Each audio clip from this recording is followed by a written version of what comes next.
The skills that took so much effort to acquire will never be used again, because the main character was kicked out of the party of heroes, and instead of enjoying retirement like the others, he began the reconstruction of the territories. Someone is calling the main character by name Aiga. He turns around. A man asks him if they can talk. Aiga, with a heavy smile and with hidden sadness, tells him that everything will be as the boss wishes.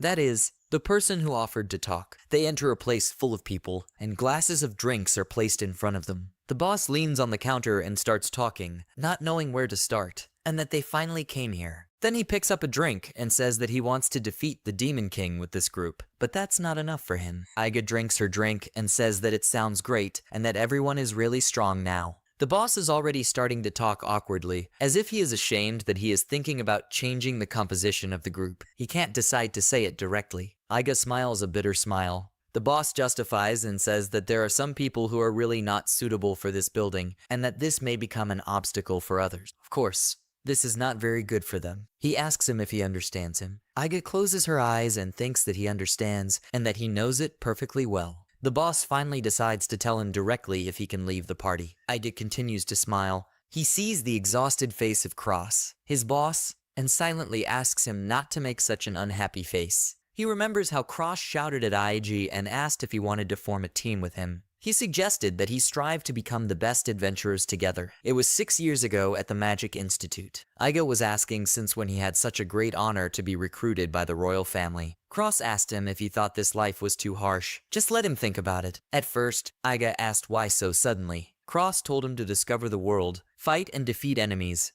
make new friends, achieve new goals. Aiga abruptly said that okay, he was in business. Cross enthusiastically said that he would never get used to it, to live by these strict rules, and that he hated it. Then Aiga laughed. Cross asked confusedly why he was laughing. He replied that it was nothing like that. Aiga remembers that he pretended to laugh at him, but to be honest, he had a similar dream. Cross, with burning eyes, said he was serious. In his head, he thinks that he doesn't want to be called a coward. He wants to be popular, successful, respected. He reflected that it was impossible to be able to develop himself without being dependent. No reward status, oath, and other harsh rules. The ability to freely do whatever he wanted, receive a salary every month. He thinks such crazy thoughts are coming to him. He doesn't understand why. Suddenly, Cross grabs him by the shoulders and tells him to join him. Aiga is surprised by such pressure. Cross, with a wide smile, offers him to become the strongest adventurers together. Aiga answers briefly. Agreeing to his proposal, Cross walks away and offers,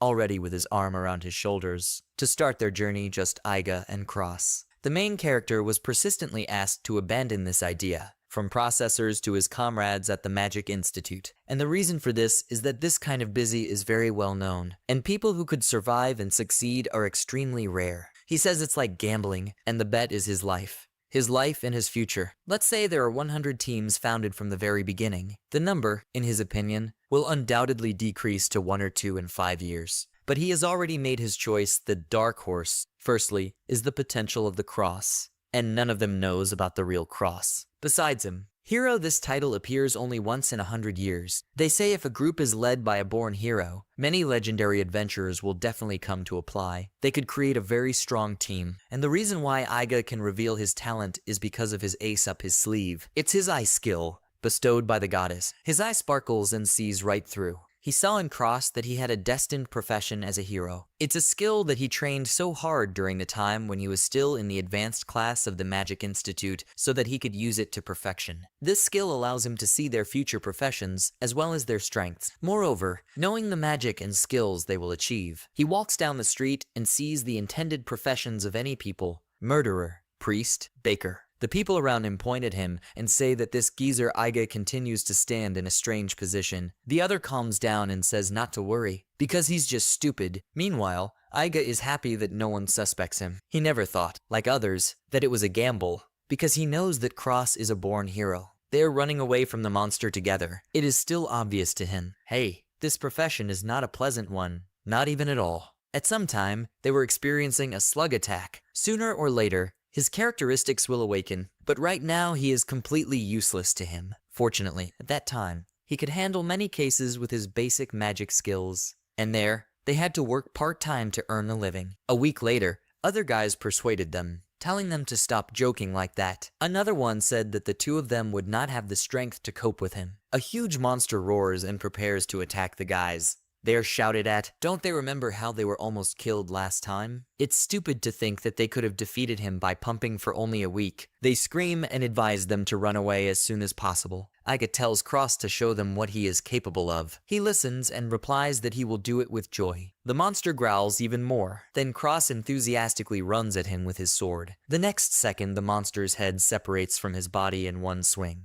The crowd is surprised and wonders since when he became so strong, because it can't be. And all this after a week, how he could become so strong in just a week. Aiga thinks to himself that this is of course because he was with him. Next, talk about the gift of the cord, the second skill of Aiga. He is considered a loser, and Cross is his friend. This skill works like this. As long as a person is in a party with someone who has used this skill, they will receive double experience. They rejoice in victory, call each other by name, and give each other a clap in the palm. Their travels became more grandiose than ever. And then 6 years passed. They never stopped doing tasks. And then finally created an amazing party. But his position in this group also became vague. The eye bestowed by the goddess was certainly useful when they were looking for newcomers to the party, as well as the gift of the cord, which helped them raise their level faster. But to defeat the Demon King, these skills are simply useless. Without these two skills, he's just an ordinary person like everyone else. It's just that he did everything in his power to help them. He thinks that asking to leave their group is obviously an unavoidable situation. Returning to the present, when they are sitting in the establishment and enjoying drinks, Aiga sighs and tells him then to let him pack some things and give some of them to them.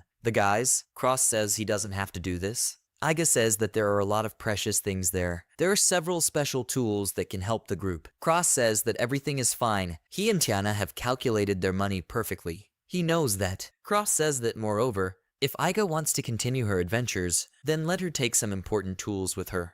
Aiga smiles and says that Cross is right. They slowly pack up and leave. Suddenly Cross calls Aiga and says that tomorrow evening they will board the ship Zakhar's Belt. Zahar's Belt is the headquarters of the Adventurers Guild. It is the city of glory they have always dreamed of. Then Cross, with the same intensity as 6 years ago, says that his farewell party could have been held earlier, but what about tomorrow afternoon? Aiga is already backing away. Cross asks him what he thinks he should buy. What about drinks? Whether to invite any pretty girls? And what does he think? Aiga is embarrassed and says that Cross is acting just like a child. Cross hugs him by the shoulders and says that Tiana will be angry, and that this is not good, and then adds to him after the party, do not forget to talk to her about breaking up, because she may have plans. Aiga says that Cross drank too much, and that he realized he should just let him go to bed, because tomorrow he will need to pack his things. Then Cross's face abruptly changes to sadness and says thank you very much. Aiga does not understand and asks what thanks are for. He, despite his face,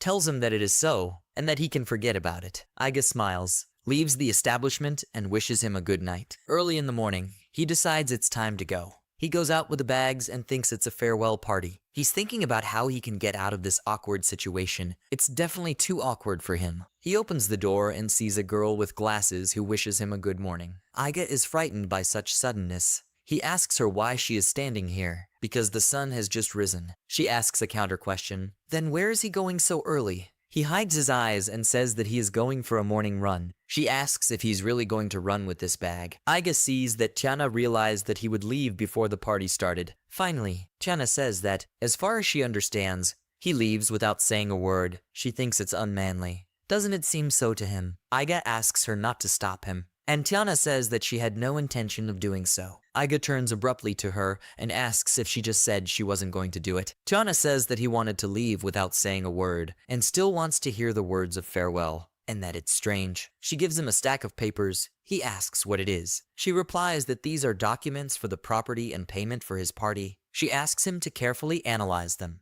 Aiga is surprised and says, has she been waiting since early morning just to give it to him? Tiana says it's very important. Aiga thinks that first Cross, and now she's going there too. He invites her to sit down and talk. Tiana begins to blush terribly. He does not understand and asks what she is doing. She looks away and asks what about the hallway, and they go there together. They are sitting at a table on sofas. Aiga does not know where to start. He asks her what she and Cross are up to. She turns her head to the side and says she doesn't understand what he means, and it's none of his business at all. Aiga laughs and says, of course, he's not in the party anymore, and then asks her for forgiveness. Chana starts to get indignant and yell that she didn't mean it, and that he didn't say that because he would leave them soon. It's just that the things she would do to someone shouldn't matter to him. Aiga is already backing away. Clinging to the back of the chair, he says that everything is fine. Let her keep her voice down, because everyone is asleep. She sits back down, folds her hands in front of her and chuckles. She watches as Aiga looks at the documents. She finally asks what his plans are after leaving. He looks at the document carefully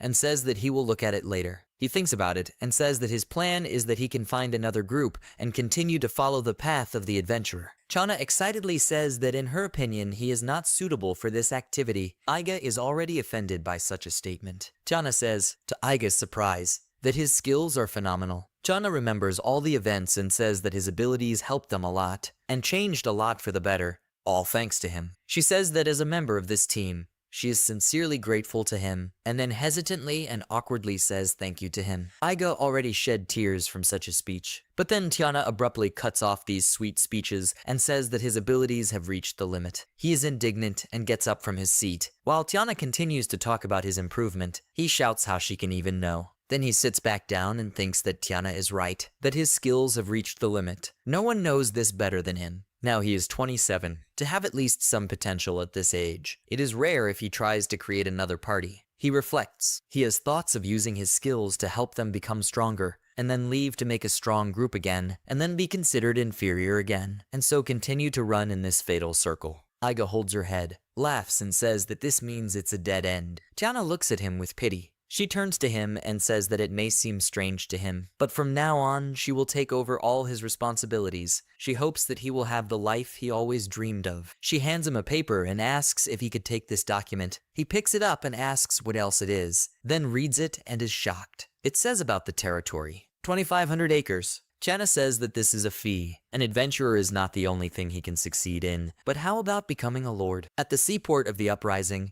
Aiga sits on a box in confusion. He scratches his head and says where to start. He was so unexpectedly asked to become a lord. Someone comes up to him and laughs contentedly, saying that she has finally found him. She leans over to him and asks if it's okay not to even say goodbye to a Cross senpai. She says that Cross really tried to make an unforgettable farewell party for him. Aiga asks her not to tell Cross himself. Next to the girl is a guy with long hair. They are also members of their group. The girl says she definitely won't do anything like that. Aiga says not to judge the book by its cover, because Aima's girlfriend is an expert in healing that every team wants. And behind her is Deli, who is considered a tank in their team because he always stands silently behind Aima when he does not have to fight. Aima annoys him by saying that it is obviously necessary to expel useless people from the team. Doesn't it seem so to him? Suddenly Aiga begins to feel heavy. Aima sat on his bag and asks him how many times he was a burden to the team, if he ever considered it. Aiga doesn't say anything to her and is silent. She continues to throw words that she means that it's all thanks to Tiana and Cross. That's the only reason. In her opinion,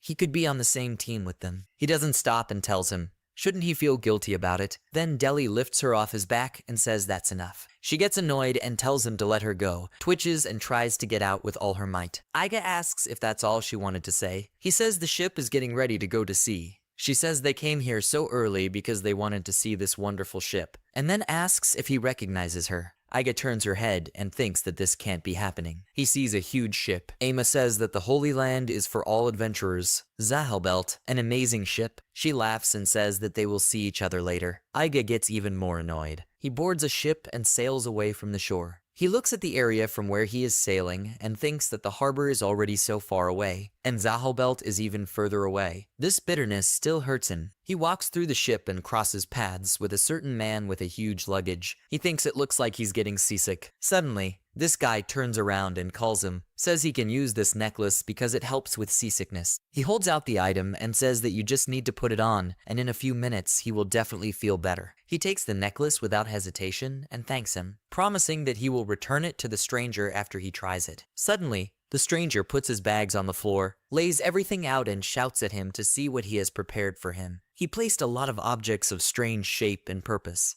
He shouts that whether it's an adventurer, travelers, everyone should be healthy to enjoy their travels. He asks him if this is the case, which is very important. He says that here is a necklace of health, which Aiga, one of the 5 wonders, really likes to use. He shouts at people to buy everything and one for themselves. Aiga doesn't understand what's going on at all. Gradually, people begin to surround them.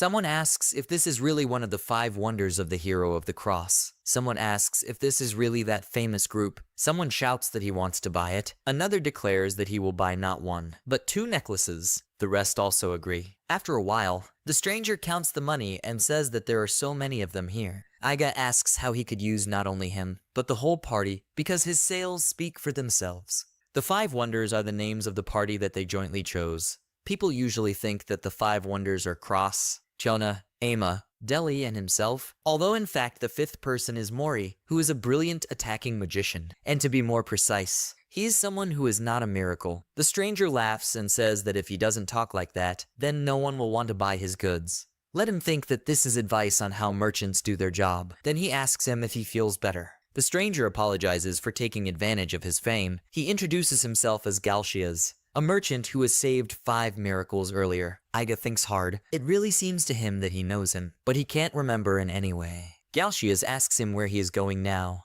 Is he really going on a new mission? He asks to tell him a little. Aiga is surprised at how persistently he asks. He awkwardly says that he is just going to see the sights. Galshias immediately freezes and wonders if he's really going sightseeing alone. He looks around and assumes that he is probably with Tiana and asks where she is now. Aiga tells him that she is with Cross. Here Galshias is already openly asking. In other words, he was abandoned. And then he says that this is bad. Aiga barely smiles and says that his simpler is killing him. Galshias says that it means this is a journey to heal his broken heart, and that he understood everything. He gets up and says he has a business meeting, so it's time for him to go. He's already saying goodbye, but Aiga grabs him by the hem of his raincoat and tells him to wait a second. He uses his skill and stares at him with his special eye. Galshias gets scared and asks if something is wrong. M gives out that he is really a genius trader, although he does not look like one. In fact, the number of people who practice their destined profession during their lifetime is not very large. For example, a person is really talented in fishing, but he is just a lumberjack. Or someone who has a predestined profession is a gambler, but really works in the church. Galshias asks him if he can go now. Aiga reflects that he could be a useful ally if he really becomes a leader. Galshias tells him that if he wants to share his experiences with him, he asks for forgiveness, but he does not have time for this. Then he says it's time for him to run and says goodbye. Aiga also says goodbye to him, but with a sly smile. But then Aiga says after him that he really said he wanted to see the sights.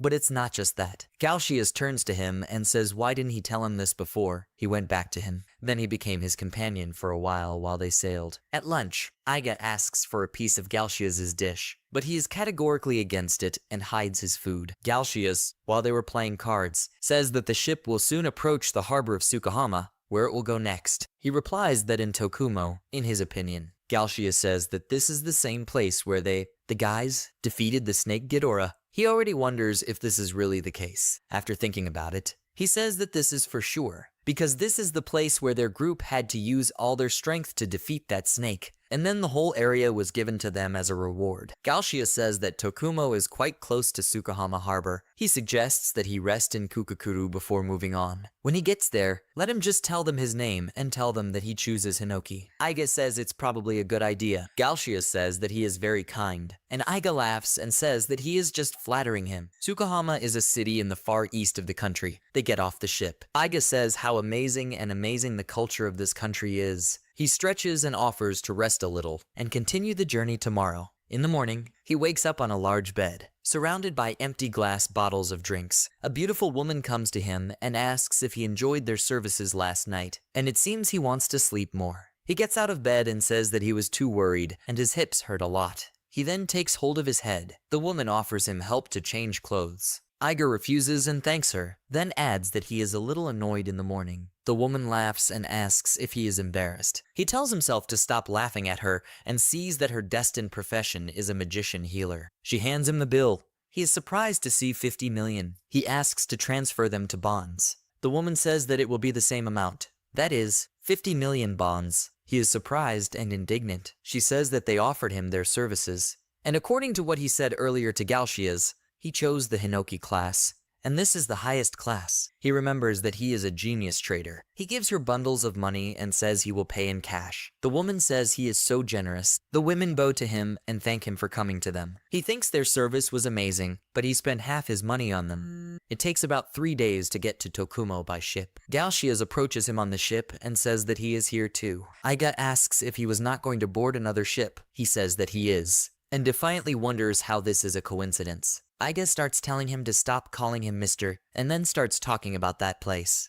Galcias laughs nervously and says it's amazing, isn't it? Suddenly, he bows and asks him to forgive him for testing him. Aiga did not even understand him and asks in what sense he was experiencing. He shouts that he did not know that he had left the group of heroes and thought that maybe he too. He keeps telling him non-stop that maybe he got bored of being an adventurer and he became a different person. Then any merchant in this world would probably stay away from him, no matter what. He wanted to see how he spends his money, and it was a test. After he realized that he was wrong, so he apologizes. He once again, without raising his head, sincerely apologizes for what he did. He is surprised, and then with a smile says that he was right. He was kicked out of the party. Then he told him about everything that had happened, including that he would be running the territory. Galcias says he understands now. Aiga starts saying that if he wants to start a business in this area, then Galcias is definitely an important ally that he needs. He begins to say that he would love to, but he says that he also does not want to be a lord, having not seen what kind of place he has to manage. However, he turns to him and says that from that day on there is no connection between him and the heroes,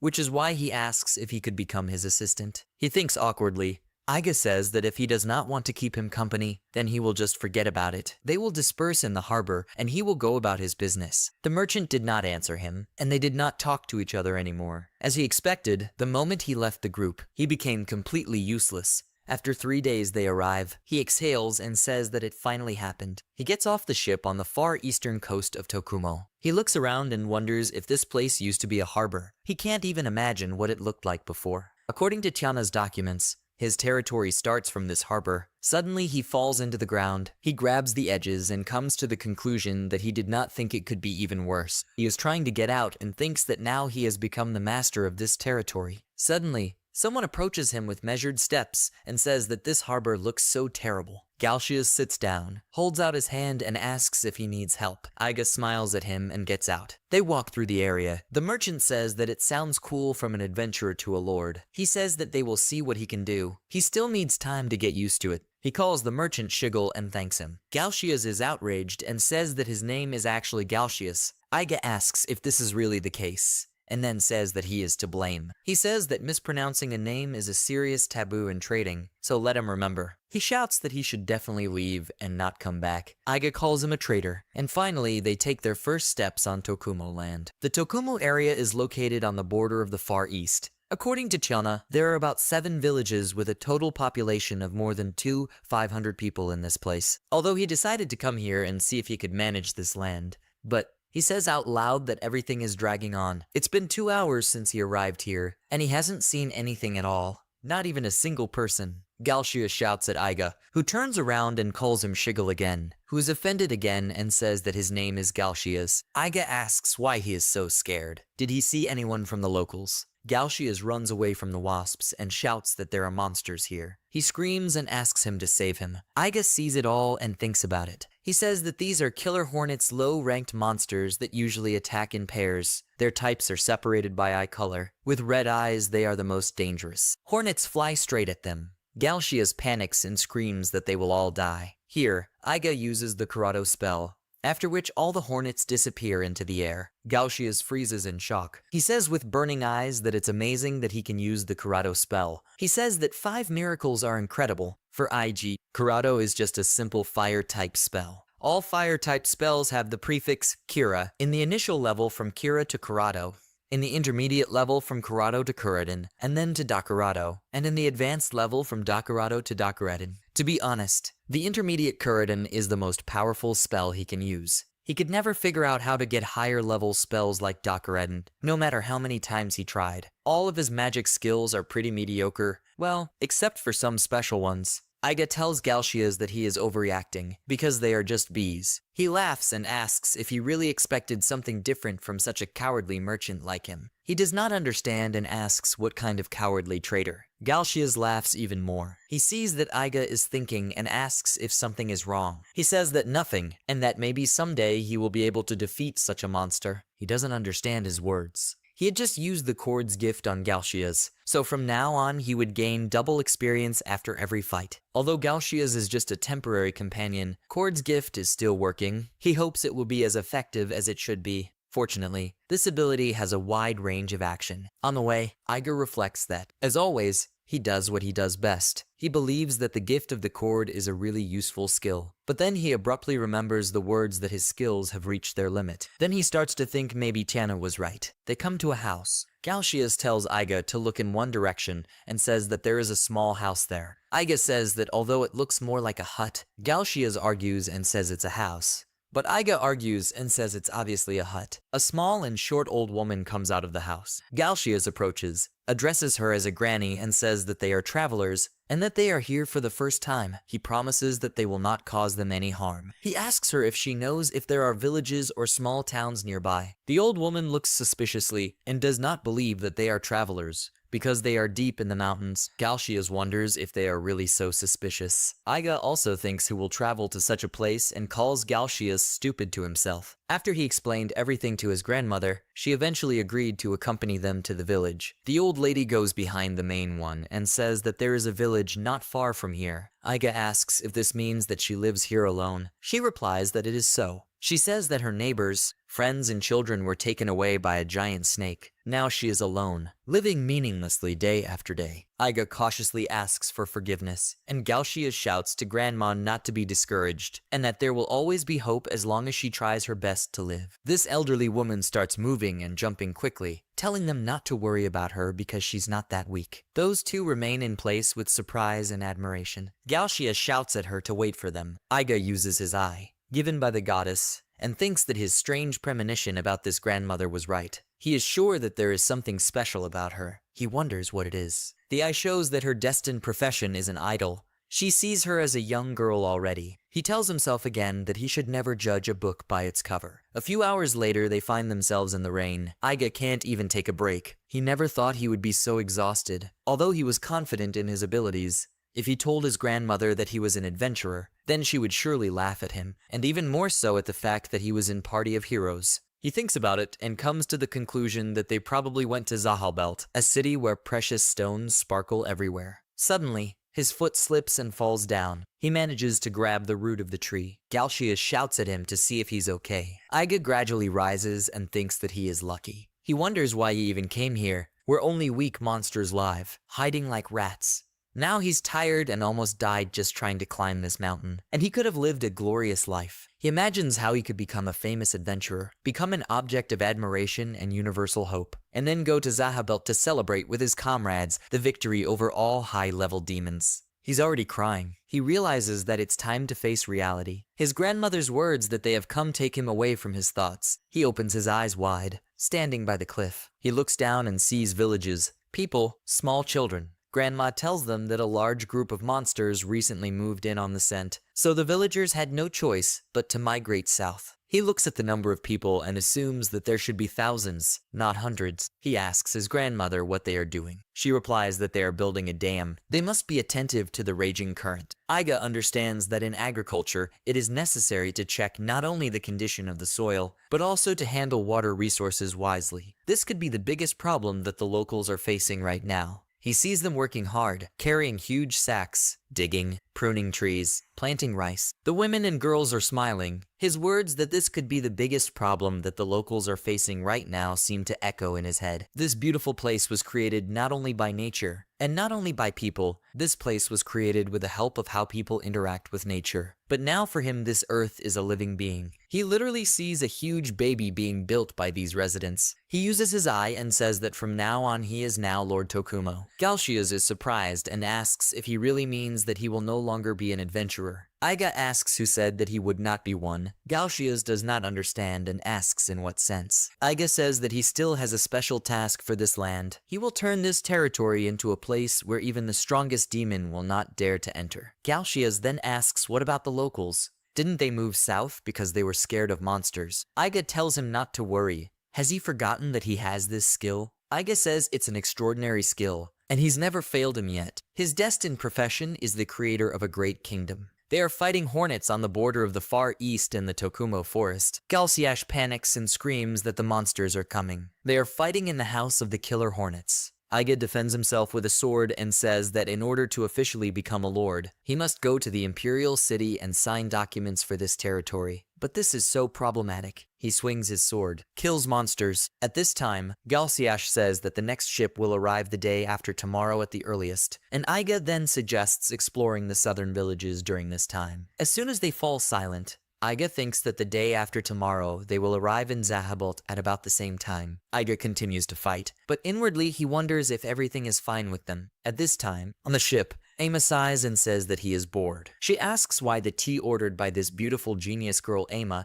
has not been brought for so long. Then he asks Tiana if she's listening at all. Tiana, without any awareness, puts sugar cubes in her tea over and over again. Ama is angry how she can ignore a charming kohai like her. She just screams her name loudly, as if she wakes up from a dream and asks for forgiveness, justifying herself by saying that she was thinking here. Then she asks Ama what happened. Ama asks if she's worried about Aiga, who stands up, adjusting her glasses, and replies that it's not like that at all. Ama says that there is nothing to be done. It is quite natural to expel weak people from the party. She believes that Aiga always stayed behind them. Tiana asks Ama to listen to her. Now they will perform tasks for high-level demon kings, and he is not suitable for this task, so that he can live on without worries. They gave him a large reward for his work. She tells her if it's clear that their entire team agreed to this. Ama lies complacently and thinks that she has no complaints about this. But then why does she make such a face, unhappy and restless? She yawns and thinks that teasing her when she is in this state is not fun at all. Some people approach them. Guys come up and say she's so beautiful, and then they ask if they can sit down here. Ama reflects and realizes that they came up to her to flirt. Well, after all, she is a stunningly beautiful lady. She is attracted to coquetry. There is nothing unusual in this. She recalls her relationship with Aiga. She refused to heal him because these tiny wounds would heal in the blink of an eye. And without her help, she laughed at how slow he was. Then she smiles and tells the guys that they are lucky because she is free, so the two of them can have the honor of having tea with her. But suddenly the guys come up to Tiana. One says that these glasses suit her, and that she looks very smart. And the other is surprised, looking at her golden braid, asks how she made it, because it is even more beautiful than the dolls. She asks them what they need. Ama is outraged and shouts that there is another beauty here. Let them look at this gorgeous 18-year-old lady. Ama Dressra. The guy waves his palm in front of her, telling her to go play somewhere else and pushes. She falls down and screams that she is in pain. She starts to get angry if he knows who she is. Deli comes up, grabs that guy by the arm. He groans in pain, and the other looks at them in surprise. She asks Deli where he came from in general. She notes that he is still unreasonably strong, as always. He turns to her and says that, in his opinion, Ava is the most beautiful. Ama thanks him very tiredly, and wonders to herself why he doesn't feel happy when he compliments her. The guys shout at Deli to let them go, ask if he really came with these girls, and are surprised at what strength he has. Cross comes up to them laughing and says how lively everyone is. He asks the guys if they really need something from his band. They get scared and recognize him as the hero of the cross, and that he was seen in the newspaper. One awkwardly begins to realize that 3 were. The second also compliments and supports that these are 5 miracles. Tiana tells them that they are very busy right now, so she apologizes. Tiana tells them to get lost, and that they have 3 seconds. They immediately leave, shouting that they are very sorry. Tiana sighs heavily. Cross says that they are already there. They get off the ship. Cross says that they have arrived at the sacred land of Zahabult, so let them not lose their vigilance. They will continue to reach new heights, so he privately asks Aig to watch him. In the harbor of Zahabult, they walk at a calm pace. People around them notice that they are 5 wonders. Someone is going to ask for an autograph of the hero of the cross. Girls are fans of guys. Someone shouts that Deli is here, their idol. Then they mention Cross. They begin to be surrounded by a crowd. Someone says that he was waiting for them. Can he interview them? They ask what their next goals are. One is happy that Deli is here. Some girl asks Cross to come closer, or look somewhere on the sidelines. Ama wonders, pushed out of the crowd, what a warm welcome they have. Although they grew up together, she still doesn't know the reason why Deli is so popular with girls. Deli mentally asks Ama for help. A man asks Cross if he could tell him about the upcoming plans for the 5 wonders, as well as the purpose of the visit to Zahabult. Here, Cross says with sparkling eyes that wherever they go, Their goal is always to win every battle. The journalist asks if it is true that the purpose of the trip is to take the famous quest for the Demon Kings. Cross replies that it is, and he also wants to say one thing. Everyone began to prepare to write in silence. Cross declares that their battle has just begun, and that's it. Everyone admires him and says what a wonderful remark that is. Aside from aim, he thinks that Cross always says things like that. Nevertheless, the media still treats them as something incredible. Someone asks Cross if he can ask something else. He says that their group is called Five Wonders. He assumes that they have lost someone. He asks if something has happened to his group. At this phrase, the faces of Cross, Chana, and Deli looked sad. Aiga is waiting curiously and thinks that the most interesting thing has begun. In fact, they are missing 2 people, but no one knows about Aiga. Then Chana comes forward and says that their attacking mage Mory is on his own mission now. She will join them in a few days, so no problem. People are satisfied with this answer. One says that yes, the genius of Mory is missing. Another adds that although she is still young, she can already go on solo missions. Therefore, in his opinion, she is truly outstanding. Mory is probably the strongest member in their party, but also the most problematic topic in it. As expected from Chana, such a calm response. Aiga shifts her gaze and thinks to herself that in terms of not having any problems, it was a lie. When Mory returns and finds out that Aiga has left. Anyway, she's not the only one who voted for it. Aiga thinks that the senpai can handle it. Then she remembers something and wonders what Aiga is doing now. Whether he gets along well with the residents of his territory. At this time, Aiga and Galsiash come and rejoice that they are finally here. Aiga says there aren't many supplies left, so he suggests resting in this one. Galsiash does not answer anything in thought. Aiga asks what is the matter. Galsiash says that because villagers are usually very wary of strangers, Aiga says they can call themselves tourists. Suddenly, they turn around at the noise. They were surrounded by villagers with huge guns and questions about who they were and where they came from. Galsiash had already begun to cry. Were they surrounded? Galsiash panics and shouts that they are coming. One man with an axe comes up and with burning eyes and great interest asks where they came from. They are sharply surrounded by people with many questions. How old are they? Are they hungry? Let them eat something. Are they married? Are they tourists? Do they need a place to stay? Someone offers to stay at their house. Someone shouts that his house is better. Aiga thinks to herself that the people of this village are too hospitable. Out of fright, Galsiash climbed into Aiga's arms. Someone comes up to them and shouts to stop it because they are embarrassing their guests. A big and pumped-up elder is walking towards them. Aiga thinks that the village headman has come, so they can finally talk calmly. But suddenly, the elder grabs their shoulders and shouts to everyone that these 2 will stay at his house today. People are outraged and say it's not fair because they want to get to know them too. The elder shouts at everyone to shut up and stop pulling him. They find themselves in the elder's house. Galsiash says that he has such a big house. Aiga agrees, and the elder laughs. The elder apologizes to them and says that their residents are a bit noisy people. At first, Aiga was going to ask them to spend the night here, but he was very kind. He told them not to be shy about drinking and eating anything. He even treated them to food and drink, and his wife is so beautiful and gentle that Aiga is already jealous of him. Aiga asks the elder what this village is mainly doing. The elder screams at such a question and does not understand. He adds that he means what people usually do here. The elder proudly says that they cut down trees. They are lumberjacks. Aiga says he understands, and it's no wonder everyone is so muscular. The elder rejoices and asks if he really thinks that, says that he has good words. After talking for a while, briefly, this village is called Kimura. That is, a forest village, and its population is about 150 people. However, it seems that a lumberjack is not just cutting trees. In Tokuma, lumberjacks do everything related to a tree. He sees and lists their occupation, cutting trees and saving wood, processing wood into goods. They are also engaged in the transport business and the construction of scaffolding. Aiga asks if it's profitable. The elder smiles and says it's profitable, especially after killing Ghidorah. Ghidorah is a giant snake that their group defeated. She wreaked havoc in Tokuma. Ironically, her attack increased the demand for timber, so that Tokumo's economy grew significantly. The elder says loudly that this is the people of Kimura. Aiga uses her eye and says what kind of courage it is. As expected from an elder, he used the eye of the goddess on every villager he met. The elder turns out that his profession is a lumberjack. The functions of the goddess's eye are as follows. Firstly, it shows who is suitable for what profession, and secondly, what skills and magic they can learn. This is how the assessment works for someone, but it does not show him what kind of profession a person has now. To see the current profession requires a higher level of skill called status viewing. He needs to train this skill more, so he can't tell what the villagers are actually doing. After carefully observing for a while, he noticed that there were not only loggers and fishermen around. Some people even have predestined professions in the adventurer category. He checked 10 of the youngest residents, and 2 of them have professions in the adventurer category.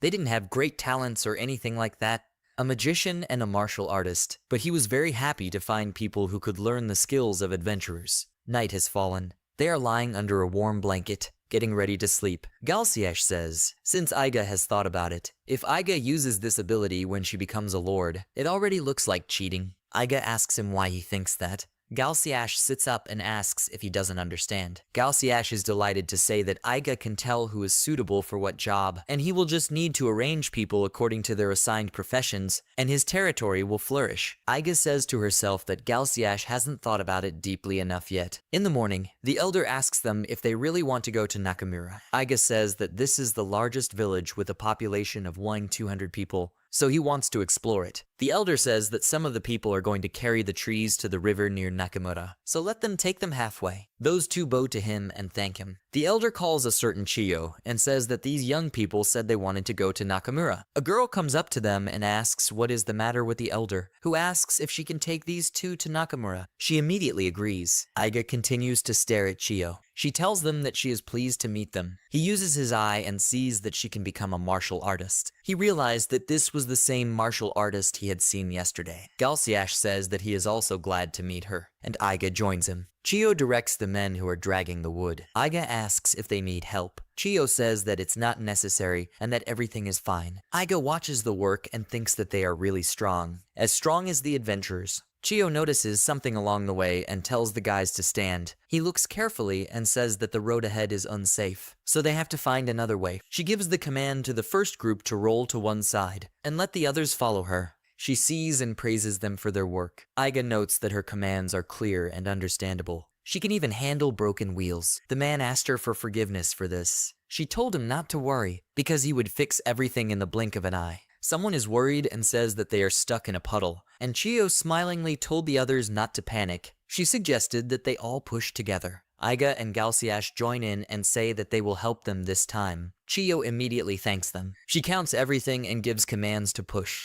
After work, Aiga says that Chio is very amazing, even though she is so young. Chio says that she has been doing this since she was a child. Aiga asks if she is the head of transport now. She does not understand what she is talking about. Aiga corrects himself and says that he means the transfer of trees, as the elder said. Chio slaps him on the back and says that the title of head sounds pretty cool. Chio says that the elder's wife cooked bento for the 2 of them. Aiga does not understand what it is, and Galsiash rejoices at the food, saying that his stomach is rumbling. She gives rice triangles and says that this rice is grown in their village. They eat appetizingly and say that the rice is very tasty. Galsiash says that the water is delicious. He looks at Chio and says that she grew up in a wonderful place. She laughs and continues to eat rice. They eventually reach Tokuma's largest village, Nakamura. Chio says they are in place. Aiga apologizes to her for forcing her to accompany them to the village. Chio smiles and says that there is no problem, because they finished transporting lumber in one go. She's assigned someone to take care of the rest. They look around. Galsiash says that this village seems awfully quiet. Indeed, there is no one in the area. He asks Chio that people don't show up here like in their village. Chio says that the people here are a little different from them. Suddenly, Galsiash is happy and shouts that there are children out there somewhere. He wants to try to ask them. Galsiash joyfully approaches them, greets them, and says that he has chocolate, and he also has a lot of toys with him. Chio wanted to stop him and tell him not to approach them so suddenly. Parents immediately got out of their homes and took their children with them, slamming the doors of their houses loudly. People are watching them through cracks and windows with particularly suspicious glances.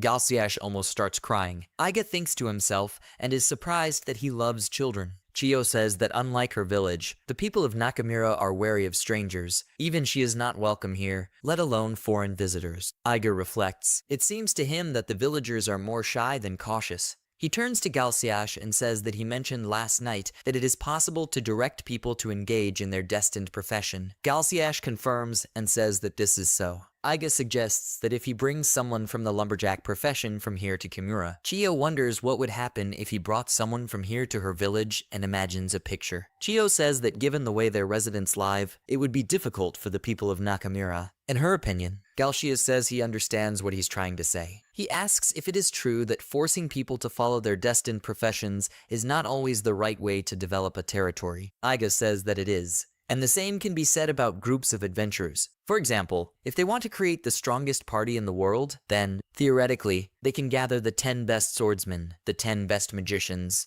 the 10 best healers, and so on. They will have the 100 strongest people from the 10 main classes. So in his opinion, it should work. Aiga then says that it's really not that simple. The problem is whether they are ready to work together or not. If they do not want to, then it is pointless to force them to do so. And it will be even more difficult if it is already difficult to form a group of 5 or 10 members. And now he needs to get 500 people together. He says that if they put too much on one person, it can tip the scales. Then failure will be inevitable. To develop both agriculture and forestry together with the improvement of the innate abilities of each person, here the balance of this is extremely important. Galsiash says that it will not be an easy path. Aiga agrees with him. Chio tells them that she doesn't understand what they are talking about at all. But doesn't he hate their land? Because there is nothing here. Boring land for city dwellers. Aiga says that on the contrary, she is surprised by such an answer. Aiga says with a smile that Tokuma is very interesting and that he really wants to live here. Chio is also happy and asks again if this is true.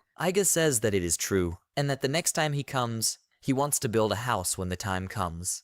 And then he will ask Chio to bring him trees. A joyful Chio shouts that this is a promise. After which they broke up with her and headed to the Imperial city. At night they are shivering from the cold. Aiga says he is cold. He tells Galsiash that he misses yesterday's futon and that he doesn't like sleeping outside and that he wants to eat something warm. Galsiash tells him that he is too noisy and Aiga wants to live the comfortable life of a lord as soon as possible. Galshias and Aiga are enjoying a meal at Tsukahama Harbor. Galshias asks the gentleman if we talk about reissuing documents to the territory, whether he really needs him for this. Aiga looks up from her meal and asks why he's asking about this. Galshia says he wants to go and greet business partners if possible. As a merchant, he prefers Tsukahama rather than the Imperial city. Aiga walks through the streets and remembers Galshia's request to go to the Imperial city alone. He reflects on the way that the train to the Imperial city will arrive only in an hour and a half, but in the meantime, he needs to relax. He examines some paper with hieroglyphs and a picture where one stands with a sword over another person, presumably a woman. He can't read the language of this place. He wonders if there is any newspaper written in an international language. He asks different people about it, sellers, cooks. After that, he leans on the table and says it's a pity, because there's nothing like that here. Then he reflects that, although, to be honest, he knows one place where you can read newspapers for adventurers. It's right there, in a huge building. This is the Guild of Adventurers of the Far Eastern Branch. The guild always has a branch in areas where there are many quests. The guild staff is sent here to solve problems related to quests, as well as to support adventurers. He remembers this place because he came here after they defeated Ghidorah. All the information here is adapted to the standards of adventurers. He understands that he will be able to find newspapers and magazines here. He reaches out to open the door, but hesitates. He thinks how far the news has come that he was kicked out of the party cross. He doesn't want other adventurers to laugh about it. As a result, he puts on dark glasses and confidently enters the building. He is immediately greeted by a lovely woman and tells him welcome to the Far Eastern branch of the Adventurers Guild. There are quite a few people inside. The woman directs him in every possible way, telling him to go in a certain direction. He adjusts his glasses. She says that here they can take assignments and talk to their clients. Look for new members of the group. There are also many types of equipment for rent. People actively interact with each other and get to know each other. Aiga sighs with relief and thinks that it seems there is no high-ranking group here that would be associated with the party of heroes. He sits down on the sofa, picks up a newspaper, and wants to see what's going on in the world. He flips through the newspaper and looks at each page with interest. One of the pages in the special news says that a group of heroes has arrived in Zahabelt. Aiga closes the newspaper and throws her head back wearily. He tells himself not to be jealous and sighs heavily. He skimmed through the articles about Cross and other famous parties. He also checked the course of events in the market for magic ore that powers ships and trains. He thinks he should leave these things to Galshias, but he still needs to study them. Next, he picks up an adventure magazine called The Adventurer King, which is a monthly magazine that analyzes and ranks adventurers. He looks and sees the rating of the best parties in the world top 300, where the 9th place is occupied by 5 wonders. He is surprised and happy that they are in the top 10. Next, he looks at the individual ranking of the world's strongest top 100, where Cross ranks 13th. Aiga recalls that she was in 40th place in the last issue, and that this is a big leap forward. Mory took 57th place. He thinks she's a real genius. He is surprised because he sees that she is still in the first place, the magical swordswoman Griko Fantani, as expected by Aiga. Suddenly, some guy comes up to him and finds out that he is Aiga. He asks if it's not Aiga Janes. He looks up. The guy says his name is Roy. Roy keeps saying loudly that he is Aiga and asking why he is wearing sunglasses. Aiga asks him to stop shouting his name. Roy asks what happened, because Cross and Aiga got along well in the old days. Aiga remembers this guy. He was their classmate at the Magic Institute. It seems his nickname was Roy Molested. Here the stormy chatter of the crowd begins. One asks if this is really the same Aiga from 5 Wonders. The other confirms this and adds that according to rumors he was kicked out. Another says what a shame it is. This party is about to become great. Then someone says that it makes sense. It was probably a selection before the trip to Zahabalt. Aiga takes off his glasses in anger. Roy laughs and says that he is to blame for this, and then asks if it is true that he was kicked out of the party cross. Aiga remains silent, and Roy is enjoying this awkwardness. Roy comes closer with a suspicious smile and asks if this is not good for him, because Aiga always lags behind anyway, and that he was the 6th person, the last. Someone from the crowd, hearing these words, starts laughing too. People start laughing quietly en masse, trying to calm each other down, but some say that it's true, and that it's a sad sight, because someone wouldn't show up in public after that. Aiga clenches his fists. He can't say anything in his defense. He gets up, and Roy calmly asks if he's already leaving. Aiga doesn't tell him anything. Roy tells him that the Adventurers Guild is for adventurers after all, and that Aiga has nothing to do here. When Roy calls him Mr. Ex-Adventurer, he breaks down and turns to him with a menacing face and orders him to stop. But then the sounds of creaking armor are heard. A certain girl with a wide smile comes to them and asks that he is Aiga Janes, right? Aiga immediately remembers the first place in the magazine. Her magic sword pierces the ground. They say she can even control lightning. She is a person that everyone admires, the #1 heroine of Griko Fantani. All the people around are wondering why Griko #1 is here at all. She turns to Aiga and shouts what a coincidence it is. She asks him seriously why a man like him is here in the Far East. Roy froze in shock at her behavior in the background. Aiga says he could ask her the same thing. There aren't many quests in the Far East right now. Isn't that right? Griko laughs and says that it's the right thing to do, and that she's not here for quests. She pulls her hair back and says she's just running some errands. Aiga looks down at Griko and says that she still likes to wear open armor anyway. Griko asks, well, what's the big deal? Doesn't he like it? Aiga says he doesn't hate it. He doesn't think she should wear equipment that provides such poor protection. She starts laughing out loud, asking what he's talking about. She says she wears it to show off her muscles. Aiga awkwardly tells her not to say such things with such a face. Griko asks in surprise if he doesn't like muscles. The crowd behind them continues to watch them in shock. Roy doesn't understand why this happened, because finally he has a chance to laugh with Aiga. He looks at the two of them and thinks that this is not fun at all. Griko shouts sharply, pointing with her finger that she has heard that he is no longer in the cross group. Here Roy is happy that the show is starting and #1 Griko knows his business. But to Roy's chagrin, Griko asks Aiga if maybe he wants to team up with her. Aiga freezes, asking again, is it really with him? The crowd is also in shock and does not understand whether she really said exactly that. Roy intervenes and asks to wait a minute. He asks Griko if the swordsman Griko Fantani, is not a loner, and how this stupid Aiga can be in her group. Griko says she thought it would be nice to team up with Aiga. She has always fought alone because not many people can work with her. She turns to Aiga and says that he thinks too badly of himself, and that he is much more capable than he thinks of himself. She says that he has mastered all the skills up to the intermediate level, and after all, this is a rather rare talent. He definitely has some more hidden potential, in her opinion. Aiga is surprised to say that Griko knows a lot about him. Then Griko replies that this is why she said it would be good to team up with him. She smiles confidently and says that she is serious. Aiga reflects that he will probably only get in her way if he joins her, but he is sure that it will be fun. At this point, Aiga apologizes to her and says that right now he has something he wants to do. Why shouldn't he go on an adventure with Griko Fantani? But isn't it just as interesting as making Tokuma strong enough to challenge the Demon Kings?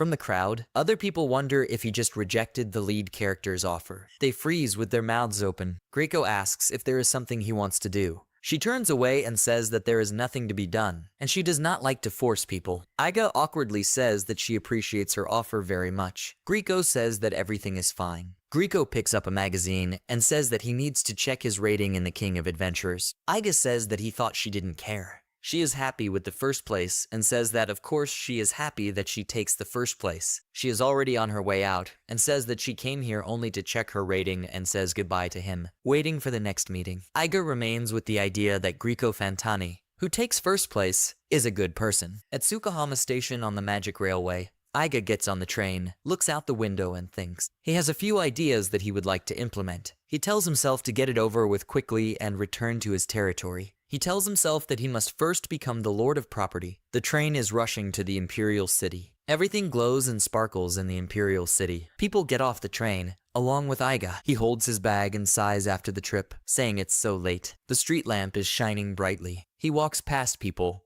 looks at the paper to find where he needs to go first. They explain to him that he had to go to the mayor's office first, but he still did not understand where to go. Suddenly, someone asks him for forgiveness and asks him to step aside. Aiga gets scared and immediately steps back. They meet eyes. The girl thanks him for it. He freezes in place. She scared him. He thinks that in this country you will meet a lady in suits. He suggests that maybe there is an official institution further on. In the Imperial City Hall in the Territorial Division, Aiga approaches the workers and asks for forgiveness. He looks around and says that he is here to sign a document for obtaining territory. The employee replies that she understood this, but she does not have the authority to do so, so she will contact her boss. Aiga agrees to this. He sits down on a chair and reflects that a boss is needed when it comes to territorial rights. A man in uniform approaches him and apologizes for making him wait. He represents. His name is Shimada, and he is the manager of the support department. Aiga greets him, then suddenly he says that. However, he does not have the authority to do this either. Aiga did not expect this. Shimada says that he will contact his boss. Then Okita, the manager of the planning department, approaches him, but he also does not have the authority to do this. So he will call his boss. Then Amanami, the head of the department, comes up, but he also has no right to do this, because this case belongs to his boss. Then an evil man comes up, whose name is Hijikata. He is the deputy director, but he has nothing to do with the case, and you need to contact his boss. Aiga is sitting on a chair and does not understand why the position continues to grow. For some reason, it seems to him that he is a very important person or something like that. A heavyset man approaches him. His name is Kondo. He is the director. However, he immediately apologizes. He says that the great emperor has already returned to the palace. So he asks him to return later to sign the documents for obtaining the territory and start the procedure from the beginning. Aiga scratches his head in confusion and asks if it can't be done today. And does he really have to start all over again? Aiga is indignant and says that he has waited so long. Really, he will not have time to do anything today. The director bows to him, apologizes and says that he will not be able to find a hotel to stay here overnight. They offer their deepest apologies. Suddenly, someone comes up to them and asks the director why he is still here. The director turns to the man and addresses him as a minister. He says he thought he had already left. Aiga is surprised, and the minister is thinking. Aiga understands that this is the minister, the second most important person in this country. The director actively whispers something in the minister's ear. The minister says that he understood everything. He says welcome to him with a smile and recognizes Aiga as one of those who defeated Ghidorah. Aiga awkwardly says that's not quite true, because he didn't do much. The minister laughs and says that he is too modest. The minister says that he is here to sign the documents for obtaining the territory, so he will order them to complete the procedure by tomorrow morning. Aiga rejoices, not believing that this is true. He says a big thank you to him. The minister says that Aiga will soon become a lord, so he asks him to stay at the palace today. He promises to treat him tonight. They get into the carriage and drive on. They arrived at the Far Eastern Palace,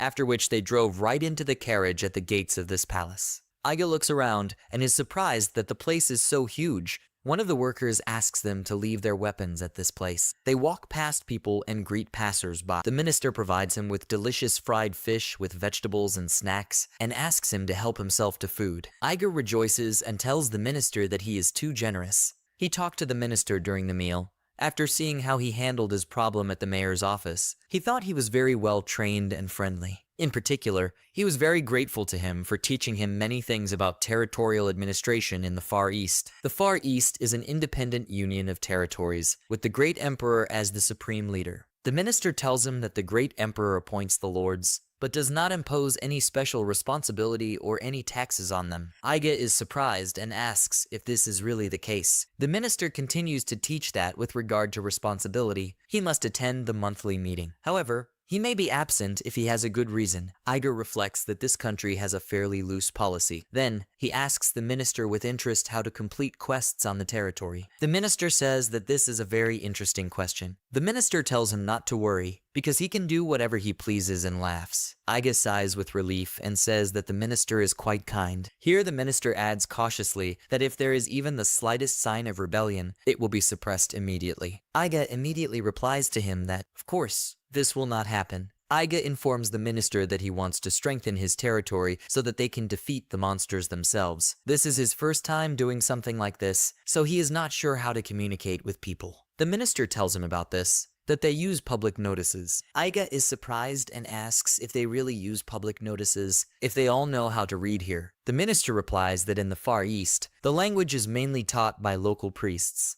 Only about 10–20% of people can write, but more than half of them can read. He adds that this varies from territory to territory. Aiga is surprised and says that it's great, but he can't read and write in the language of the Far East. The minister tells him that this is not good because it could interfere with his rule. He suggests that he think about it and begins to reflect. They are still eating. Butterflies are flying outside. The minister says that then Aiga can take Tokuma with one of his secretaries. Aiga asks what kind of secretary. The next day, he starts looking at the documents. The name on the documents was changed from 5 miracles to his. The great emperor gave him a copper sword as proof of his strength. So from that moment on, he became the Lord of Tokuma. The minister comes up to him and calls him by name. He says, slapping him on the back, that he looked very dignified in front of the great emperor. Aiga awkwardly says that this is not the case, and that he was really nervous. The minister laughs and says that he understands everything. Then the minister asks Aiga with a smile, why doesn't he stop by before leaving? Aiga looks at him and freezes. Aiga drinks hot tea at the minister's residence. He inspects the buildings and the design and says it's Western style. The minister sits on a chair and says that he likes Western culture. The minister asks if it is true that Aiga also feels more comfortable in such an environment. Aiga says that this is not the case. It is so luxurious for him that he is a little nervous. Then he finally asks why he invited him to his place in the first place. Aiga was standing at the door. Suddenly, the door handle turns. The door opens, and that woman comes in again and asks for forgiveness. Aiga gets scared and immediately walks away from the door, almost dropping her cup of tea. He recognizes her. The minister thanks her for coming here. He says she is his secretary. Her name is Igarashi. Aiga remembers this girl. She asked him to step back and make way in the evening. He starts awkwardly and haltingly saying that they met yesterday. The minister says quite calmly, which means they have already met before. She suddenly bows to him and introduces herself. Her name is Igarashi Echo and informs him that she is looking forward to working with him. She looks up, which shows that she is not happy at all. Aiga awkwardly says that it's nice to meet her too. Aiga asks the minister if he really talked about her yesterday. The minister replies that she is, although she is still young, but she is doing an excellent job with her duties. So, in his opinion, she will be very useful to him. Aiga does not understand and asks if this is normal, because after all, she is such a talented person. The minister laughs and says that in fact he also has his own motives. The minister says that Aiga is a professional in training. He is confident in his decision to entrust his best people to them. There will be even more of them in the future, that's what he believes in. The minister asks the awkward Aiga if there are any problems. Aiga thinks to himself that, as expected from the minister, it would be better if he never became his enemy. The minister then adds that, in addition, Igarashi also hails from Tokuma. Aiga is surprised and asks if this is true. The girl herself answers him that this is true. The minister turns to the girl and asks her to do everything possible to help Aiga and gain more experience. Igarashi calmly and obediently answers him that she agrees to this. They are traveling on a train. Everything is luxuriously furnished inside. There is a huge bed with a table. This is the first time he's been on a magic train in first class. Suddenly, a girl sits down next to him and says that Aiga is now a lord, so now it should be natural. Aiga is startled by the sudden appearance and her presence. Igarashi does not react in any way and continues to write something on his piece of paper. Aiga thinks she doesn't have a sense of personal space. He thinks she's such a strange girl. She continues to think hard and write something on a small notebook. Aiga does not address her by name. She immediately pays attention to him. He asks her if it is true that Igarashi is from Tokuma. She briefly replies that it is. He asks her when she came to the Imperial city. She replies that she moved when she started studying at the university. He asks what kind of university it is, and she replies that it is the Imperial University. Aiga keeps asking questions. He's thinking. He's embarrassed. After thinking about it, he asks her how old she is. She replies that she is 24 years old. Aiga, not knowing already how to keep up the conversation, which he understands. Aiga thinks it's so stuffy with her because she doesn't keep up their conversation. As soon as Aiga's questions are over, she starts writing something in her notebook again. From Aiga's observations, her expression never changes. She is beautiful, but her eyes are too penetrating and frightening. He suggests that maybe she was ordered to go with them, but she did not want to. She graduated from a great university and had a great job, and then she suddenly became a secretary for a man like him, and she had to return to her hometown. Unexpectedly, he activates his goddess eye to see her profession. Out of curiosity, he used his ability on this unapproachable, according to him, girl, but immediately comes to a shock, because this girl's destined profession is a bride. Igarashi looks suspiciously and asks him what the matter is. He awkwardly answers, blushing that there is nothing. He does not understand what kind of profession this is. It is the first time he sees such a category. He reflects along the way that his new allies are so strange, and that it's time to strengthen his territory, and he can't wait for it. Scared and confused, Galsiash asks the gentleman about the new girl who joined them on the ship. Aiga awkwardly says that she should have introduced them back in Tsukahama. She is their new companion. Galsiash says he understands this. However, Aiga asks what it is. He says that when he tried to say hello to her, she passed him by. He held out his hand to her, told her his name, and said he was pleased to meet her. But the girl ignored him and only said that it was mutual. People in the Far East don't shake hands. During the meal, she sat in the middle of them. They ate in complete silence, which was very annoying for Galsiash. Aiga ate as if nothing had happened. When they were playing cards, Galsiash was happy that he had won and said that Aiga was bad at this business because he took the last place. Accordingly, Igarashi took second place. Galsiash turned to her and asked if she also considered Mr. Aiga hopeless, but she did not answer him and just continued to look at him without emotion. He even felt embarrassed. He asked her what happened, that she had such a face, but he did not get an answer. Galsiash tells Aiga that this girl is really very strange. He also declares that he does not like her at all. But at this point, Igarashi comes up from behind and calls Mr. Aiga by name. Galsiash immediately gets scared and quickly makes excuses that he was just joking. The two ignore him, and Aiga asks her what the matter is. She holds out her hand and points the direction with her index finger, saying that they have arrived at Tokuma. At Tokuma port, Aiga looks around and awkwardly says, analyzing the condition of the buildings, that he urgently needs to repair this place. He notices a hole from the last place.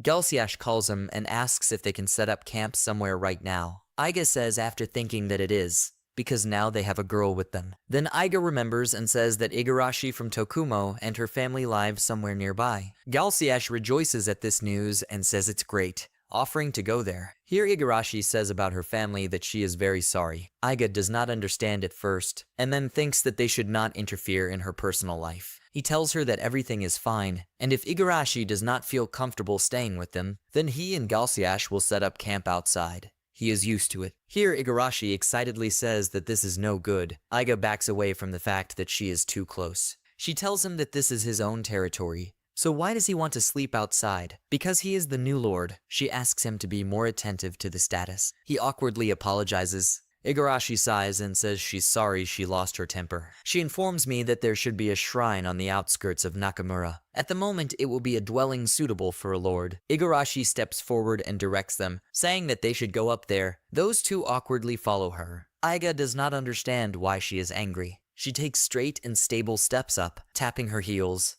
followed by two tired guys who are ready to crawl from fatigue. Galsiash thinks that she somehow reminds him of that old lady in the mountains, whom they met first at this place. She reports that they are almost there. They arrived at Yoshioka Temple. The head of the temple sees a girl and wonders what kind of young lady she is. She says it's been a long time and introduces herself by saying her name. The old man immediately remembers her and does not believe. Is it really Ek-chan? Those two do not understand what it is. The old man says that she has turned into a beautiful girl. He assumes that Aiga is a new lord. He directs them and asks them to go in a certain direction. They obey and follow him. They are served hot tea. They sit down at the table and quietly enjoy tea drinking. Igarashi looks around suspiciously, turning his head to the sides again and again. The old man introduces himself and says that he is the priest of this sanctuary. His name is Yoshioka Juzu. He also says that this temple has been run by 2 generations of his family. Aiga notices that Igarashi is behaving very strangely. The priest continues to say that his son will be back soon. He will call him here to greet them. Then the girl interrupts him and asks for forgiveness,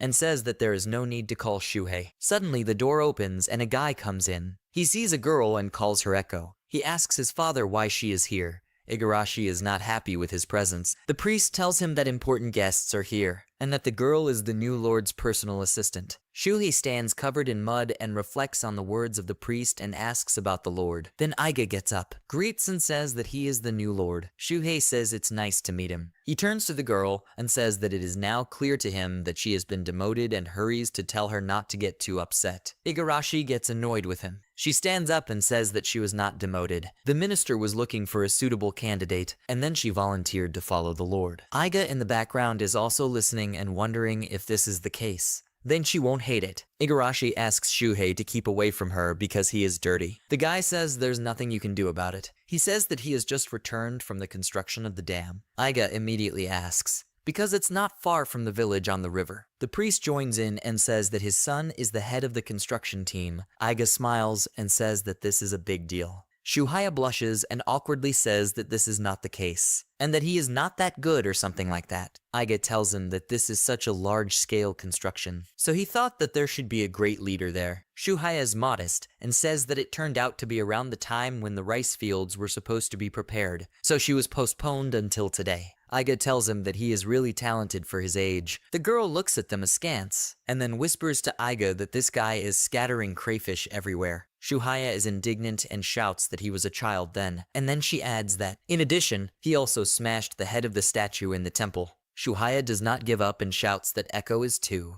and that she went to the toilet in bed until she was 12, pointing at her with her finger. Galsiash is surprised by this information. She grabs Aiga by the collar and shouts that this did not happen. He doesn't understand why she grabbed him. She keeps screaming that she really didn't do it. In the background, the priest tells her that there is no need to lie, because he saw it himself. Igarashi still makes excuses, saying that it was only once. Hey, it's funny, and he laughs. And the girl is mad at him too. They calmly sit down at the table again. Shuhei says that he knew that Aiga was an adventurer, but, in his opinion, people here will not be able to meet his expectations. They ask him why he thinks so. Shuhei says that people here are not interested in quests at all. Even if it is the Lord's order, they will not have the desire to do it. Galsiash agrees with him and says that this is true. Even if Aiga sends him on an extermination mission, he will not be able to complete this task. Aiga shakes his head and says he doesn't understand. He says that the first step of learning is to make everyone want to do it. Igarashi supports him and says that as she expected, Aiga already has a plan for this. Aiga says that of course there is. He goes on to say that the motivation for fighting is the same as for building a dam. There are 7 villages in this area, and each village tends to stay on its own. For example, if there is a common problem like flooding rivers, then they will have to work together to build a dam. Thus, if they can easily explain that the motivation for fighting is the same as for solving the problem throughout the territory, then they will be just as motivated. Shuhei thinks about it and says that he understands, and that maybe he is right, if there is any way to do this. Aiga confidently replies that there is a way. He says that these are the monsters that live on the west bank. They will destroy them. He explains that everyone lives on the south side of the mountain because of these monsters. If they can destroy these monsters, then people will be able to live there. He says that it is possible to create several new industries. At least there should be a lot of people who are unhappy with the current situation. He is sure that this will be enough to motivate. Shuhei objects that most people don't know how to fight. So how can they defeat all these monsters? Igarashi intervenes here and says with a pleased and proud face that Aiga specializes in teaching. Aiga says that in the future, among 500 villagers, they will be able to train about 150 people to fight. He will show them all the training skills he learned back at the hero party, so they will soon be able to fight. He adds that, of course, these 150 people will not always complete quests. He means that he is going to gather people from many villages, and he wants them to help each village in difficult seasons. For example, the residents of Nakamura are mostly farmers, so they will do tasks in the off-season, and people from Kimura can participate when their dam construction is delayed due to land preparation. Well, of course. In his opinion, there will also be a few dozen people working exclusively on assignments, but he will try to minimize the impact on the industry as much as possible. If they ignore the industries, they will not be able to become stronger in the long run. Aiga exhales and regains his breath, because he said too much in one breath. Then he says that this is his plan for the moment and asks if they will lend him their power. There is an awkward silence. He thinks to himself that this is all he can say now. He silently asks them to give a positive answer. Igarashi agrees, saying that he is going to find out more about what Aiga is doing. Galsiash also agrees and says that the master has thought everything out in advance, so he will join them. The priest smiles and says that everything is fine, as long as it does not destroy their industry. He waits for Shuhei's confirmation, who says that it is so. Aiga is happy that they agree and thanks them. Aiga confidently now says that then Galshias will study the economic situation of the region from tomorrow. He replies that everything will be done. Aiga turns to Yoshioka and says that he wants him to act as an intermediary between him and people, who replies that he understood him. He tells Igarashi that she will be his assistant and asks to give him a clean copy of the official bulletin board. They all start discussing plans. Aiga thinks it's quite fun. He feels that he has already experienced this feeling, then realizes, remembering that it was with Cross just like in the early days of their group. 3 years ago, someone was looking hard for some Yuri. The girl screams in fright, asking where he is. If he is okay. She reminds him that she is here and calls his name again, asking him to respond. It's Grio, among the numerous corpses, screaming and calling for Yuri, who most likely died on the battlefield. In the present tense in Tsukahama, men tell her that it is almost impossible to remember what happened 3 years ago. The girl says that she does not ask about what happened 3 years ago. At that time, she broke up with her brother. She heard that someone similar to her brother was seen in this port. Men look at the photo and say they've never seen anything like it. Then the men recognize her as the heroine and ask if she is not the #1 adventurer in the world, whose name is Grieco Fantani. Everyone starts to turn around as soon as they hear that name. Grieco says quite proudly that it's her. As soon as she confirms this, she is surrounded by a crowd. She asks everyone. None of them had accidentally seen anyone like him before, showing a photo, but they do not hear her and only ask her to sign somewhere or let him shake her hand. She agrees to everything. As a result, she sits with her elbows on the table and exhales, saying that the last few days have been so tiring, but she has not found anything useful. Then she thinks about it and says that the only good thing was meeting with Aiga Janes. There's something else she needs to do right now. But anyway, life doesn't always go the way you want it to. She reflects that she can find good companions wherever she stops, but those she really wants to be with always want to go somewhere else. She starts thinking about Yuri, but then slaps herself in the face and says firmly that this is not the case. She gets up and says that she can't put off the quests anymore. After all, she's the best swordsman in the world. If she keeps moving forward, she'll meet Yuri again someday. She is flying like a bullet towards a large forest on some continent. She reflects that perhaps it was this place that the guild staff talked about. The customer said that, in his opinion, it would be an easy quest for Grieco. He asked her to help them out, defeat the giant trolls. Giant trolls are 3 times bigger than normal trolls. They are too strong for low-rank adventurers. The customer says that at first he asked for a little hope, but it seems that she is not coping. She says that this is not good. She walks through the forest. She sees that there are much more giant trolls than the reports say, and this is very unpleasant for her. Suddenly she hears someone's long-drawn cry. She immediately starts looking. She thinks that this is probably the voice of the adventurer who came before her. She walks through the woods and sees a little man fighting a monster. This adventurer forces the monster to fly several kilometers through the forest with one blow. Grieco stands in shock. She hides behind a tree and wonders if he is not a child, then notes that he is very good at magic. These giant trolls are not easy targets at all. The number of giant trolls is significantly reduced after his violent attacks,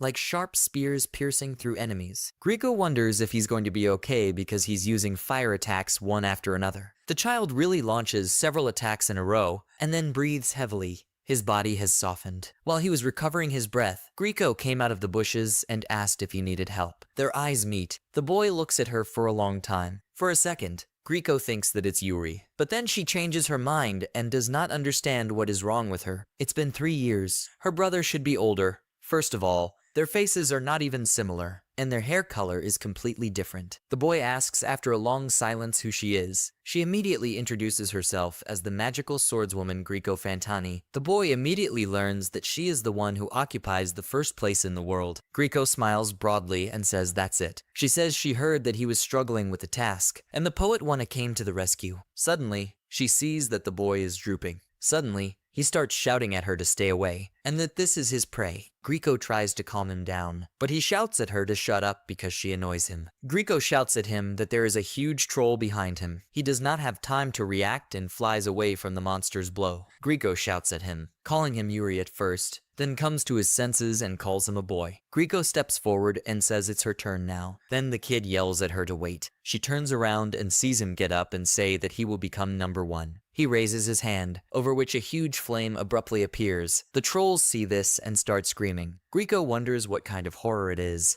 At that age, he mastered the highest level of explosive magic. She ponders, and then shouts at him to wait, because if he throws him at such a distance, he will be caught by an explosion. He does not hear and launches his fireball. Such a blow left a huge hole on the ground. Grieco holds this child in his arms and thinks what makes this child go so far. She gently puts the child on her lap and uses her magic to heal him. She smiles and says that looking at him now, he doesn't look at all like a young adventurer who just destroyed giant monsters. He looks just like a sleeping little girl. Suddenly, the child turns to the side and fidgets with a sweet smile. She says, "Did he really like her abs so much?" The boy opens his eyes and realizes that he is lying on her lap and touching her abs. The boy immediately blushes, gets up from her lap and tries to justify himself, laughs loudly, and says that there is no need to be so shy. Grieco says that he is still a boy, and that at his age, there is nothing strange in the fact that he is attracted to the press in such a bulletproof vest. The boy hides his eyes all red and says, "That's not the point." As a result, the boy gets up with a kind attitude towards her and says that he needs to return. Grieco freezes in doubt at first, and then tells him if he wants to, then why not join her? There is silence. Grieco thinks to herself that she said it out loud so that she would not regret it later. The boy apologizes and says he needs to go back to his teacher. Grieco awkwardly asks if he really has a teacher. The boy turns to her and says that he respects him very much.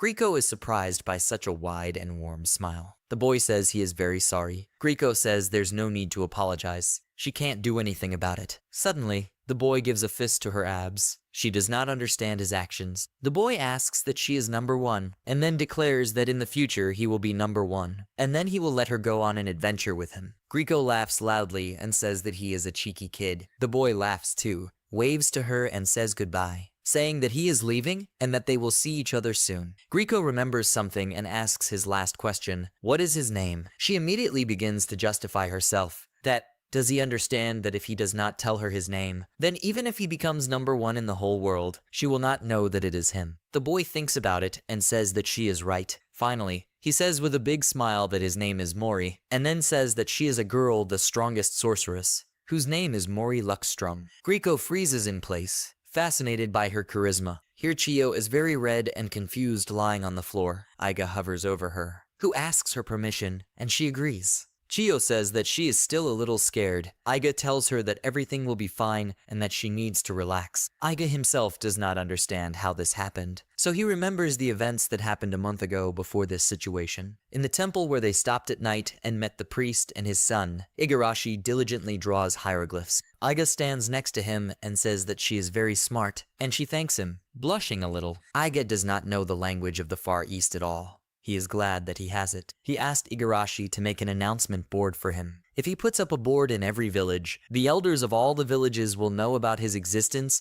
and what he wants to do. Suddenly, someone comes to them and addresses Aiga as a lord. Aiga greets and says that she must be Shuhei's wife. The girl apologizes for distracting him, then informs him that they received the package. Aiga is happy and says that it has finally come. He placed a lot of swords, bows, and other weapons. He has ordered many weapons and tools to equip the units he intends to organize. Aiga asks her if she could help him move these things to his room. She coughs awkwardly and says that there are a lot of goods here. Indeed, there are numerous boxes in front of him. which are filled with weapons. Aiga says he bought too much out of excitement. Aiga is puzzled. He says that he cannot leave all this with the Yoshioka family for long, so he needs to do it now. Igarashi suddenly approaches him and says that he now needs his own mansion. He gets scared and immediately moves away from her. He asks which mansion she is talking about. She replies that, after all, Aiga is a lord. Aiga, surprised and uncomprehending, asks how he can build a mansion. Then the priest intervenes and says in that case, let him talk to the best carpenter in the village. Aiga says that he would be very grateful. Then he asks how much it will cost. The priest says that of course it will not be free. Aiga immediately reflects that he had 22 million bonds. Now he has 12 million left in the bank and 3 million on hand. Only 15 million, and Galsiash is to blame for everything, who framed him when they met. The priest says that if he can pay him properly, it won't be free, but since he's a lord, so he suggests calling it a loan. Aiga immediately agrees and offers to start then, and so his own mansion was built. A month later, during the construction of the house, Aiga stands and watches the work. He thinks he looks good. He decided to build a mansion in the southern center of Tokuma. There are several reasons. One of them is that it is more convenient to be located near the territory of monsters, as they are going to destroy them in the near future. The main building is still under construction.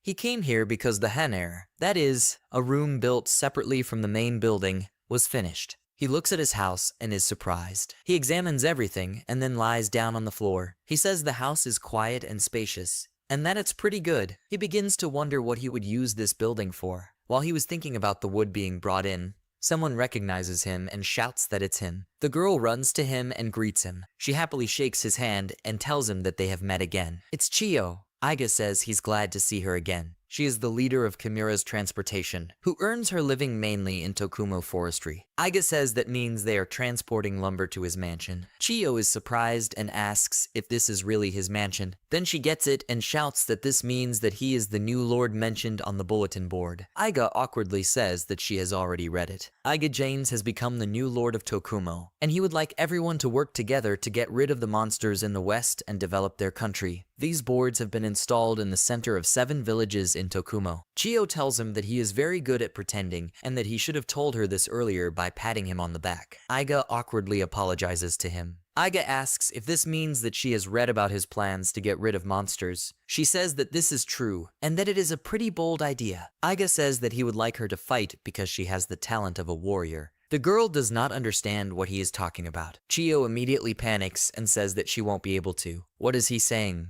It can't be that she had such a talent, because she was only taught to transport wood. Fight monsters, it's too much for her. Chio says awkwardly that she realized he was playing a joke on her. At this point, Aiga begins to realize that other residents would probably react the same way if he suddenly told them that they had some hidden talent. No one would believe him. Chio goes on to say that even if it wasn't a joke, she still wouldn't be able to fight, even in her wildest dreams. Aiga suddenly says that he has a great idea. They sit down and start discussing. He asks her if she knows the basics of awakening talents. He tells her that she needs to challenge herself to reveal her true self. He can help others awaken their talents. This is one of his special skills. Suddenly, he uses the ability of possession, and as if his own spirit emanates from him. Only shamans can use possession, which allows them to freely control their soul to move for unlimited time and distance. He cannot use this high-level skill. This is just an imitation. In his case, it only allows the soul to go straight into the object. It can immediately awaken the hidden talent of a person and allow him to strike medium-level blows. To be precise, when he masters someone with a warrior's talent like hers, then when she uses various martial arts skills, her body will memorize them. Then his soul will leave her body, and she will have to practice these skills on her own. This skill is more effective than he expected. With this, he helped Chan, Amy, and Mory to awaken their powers earlier. But there are 2 disadvantages. Firstly, he cannot help people who are stronger than him, so after a while, it became useless for the guild. Secondly, there are many limitations when performing an obsession. The target should be stationary, and they should both be in a quiet place. And more importantly, the other person should agree to it. Chio says she's a little scared because obsession sounds ghostly and all that to her. Aiga tells her that, come to think of it, he is an outsider who suddenly became Lord Tokuma, and that asking people like Chio to get rid of monsters would just cause unreasonable problems for everyone. Aiga says that before she believes him, she must believe in this land, because the people of this land are full of wonderful talents. He promises that he will put everything he has on everyone's potential, and she is the first Chio who has all the necessary qualities. He bows at her feet and asks her to help him. Chio laughs. He raises his head in disbelief. She says that he is a lord, so why is he bowing to her and asking her like that? Chio bows back to him and says it would be an honor for her to work with him. Aiga says that this room is really quiet. She agrees. In the end, she agreed to help him. He uses his possession ability. His soul moves towards it. He asks her not to move. She blushes and continues to lie on the floor. His spirit penetrates her. She says that it is strange and that she is afraid. He calms her down and says that everything will be fine. She just needs to relax. She shrinks, moving from side to side. Finally, the whole spirit completely penetrates her. He informs her that he is now inside her. She's breathing heavily. He asks her how it feels, and she says it's hard for her to describe it. He suggests that she slowly tune in. She carefully gets up from the floor. She straightens up completely. He says it's good. He controls her and says that the movements of the female body are a little different and that her breasts are a little heavy, not to mention the bandage. It's a little difficult for him to breathe deeply. Chio blushes and asks what he's thinking, and Aiga laughs awkwardly and asks her for forgiveness. She raises her hands, and Aiga says that now we need to focus on how it feels. Then she takes a few punches forward, her face oozing confidence. Aiga slowly lets go of her control and tells her to try it herself now. At first she feels awkward and unaccustomed. She does not know how to move. Aiga says that since this is her first time, she just needs to scream to get rid of the embarrassment. He tells her to pull in her stomach and keep her elbows in a certain position, fix her hip, and then punch. She trains by punching the air and accompanying it with sounds and sighs.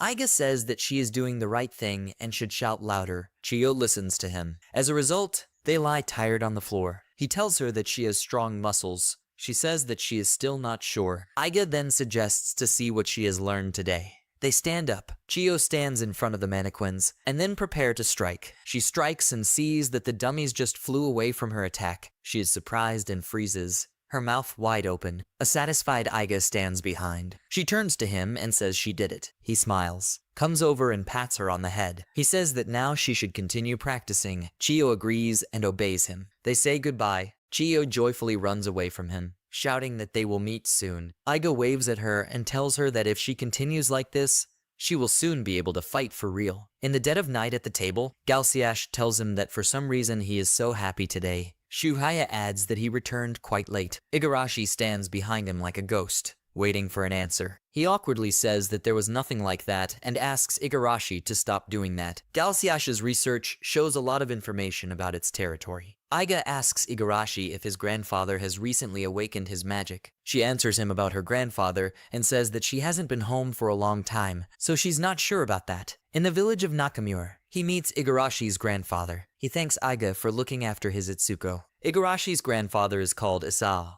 He is 62 years old. He is a specialist in the field of seed research, who has been improving the quality of seeds for this place for many years. It is the reason for the high yields in the village. His destined profession is an agronomist, which is just right for him. Isao is a key factor in the development of this land. He used his 4-receiver skill on it a few days ago. This is a skill for transferring experience. For example, she takes his old group. For example, during the quest, he and Chana defeat a monster, while Emma, Deli, and Mory are sick and have to stay. As a rule, only 3 people participating in the quest gain experience. Then what happens if the other 3 are marked as receivers? Then they will still gain experience and increase their level. This is a useful skill for territory development. It can mark people with important non-combat skills. The receiver will help them quickly develop their talents. At the moment, there are 3 people: Izao, Galshias, Shuhei. As the level of Izao increases, its production magic will awaken. Crop varieties must be improved, and future harvests must be more stable. He asks his grandfather if he has felt anything strange lately with his body. Maybe he suddenly felt stronger. Grandpa thinks about it, and then says that there was nothing like that. He walks back to his room, reflecting along the way that, as expected, he needs to gain more experience. Otherwise, they won't feel any significant effect. Suddenly, Igarashi calls him by name and informs him that the time has come because 25 chosen ones have been gathered. He looks up and sees people, among whom there are warriors, archers, attacking magicians, and healers. The selection structure is as follows: 2 archers, 3 support magicians, 10 attacking magicians, only 1 warrior, 2 healers, and 7 people from the vanguard swordsmen. There is a reason why he has recruited a lot of attacking magicians. Although they are the chosen ones, they are not equally talented, which is why they will use fusion magic in the future. He wants to increase the firepower of the whole group. He reflects that at the moment their main strength is the people of the 7 swordsmen of the vanguard. Swordsmen are supported by support magicians. 2 healers can learn full recovery magic in the future, as well as use items. He further argues that if fusion magic becomes possible, they will be the ones to end the monsters. He expects a lot from Chio's fighting abilities. He also thinks about her transportation capabilities.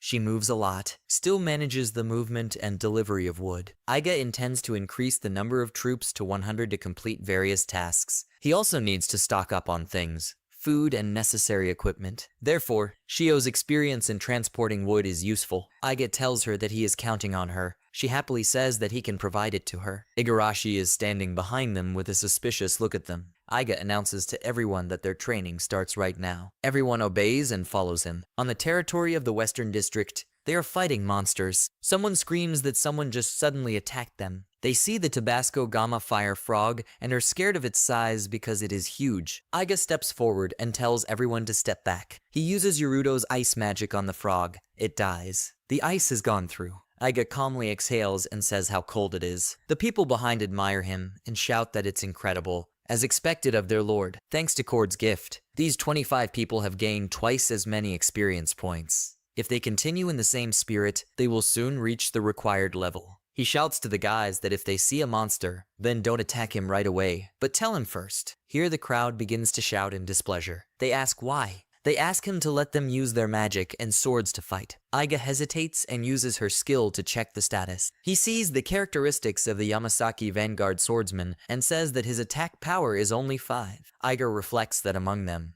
only Chio has enough strength for this, thanks to their training. Her strength is 51. She also wants to try to kill the monster. The others are just as weak. He can't let them fight the monsters directly yet. He asks them all to be a little more patient because they won't be able to fight the monsters alone right now. The crowd gets upset, but they tell him that they understood everything. He continues to fight all sorts of monsters, uses his power and easily kills them. It had been a long time since he had had so much fun during a battle. Although his opponents are just low-level monsters, it's still a lot of fun. As soon as he kills monsters, he immediately checks the characteristics of his warriors. They had gained enough attack power. Then he gives them the command to go ahead and remove the monsters, which they all rejoice at and get down to business, shouting that they have been waiting for this for so long. They fight together with monsters, helping each other and warning their comrades about the danger. One is happy and shouts that he did it, defeated his first monster. As Aiga thought, the swordsman would be the first to kill the monsters. The guy brags to the lord, saying that he did it. Aiga tells him it's a good job. Others are also starting to gather. Someone says that now it's their turn. Someone is confident because they are not going to lose to them. They cheer each other up together,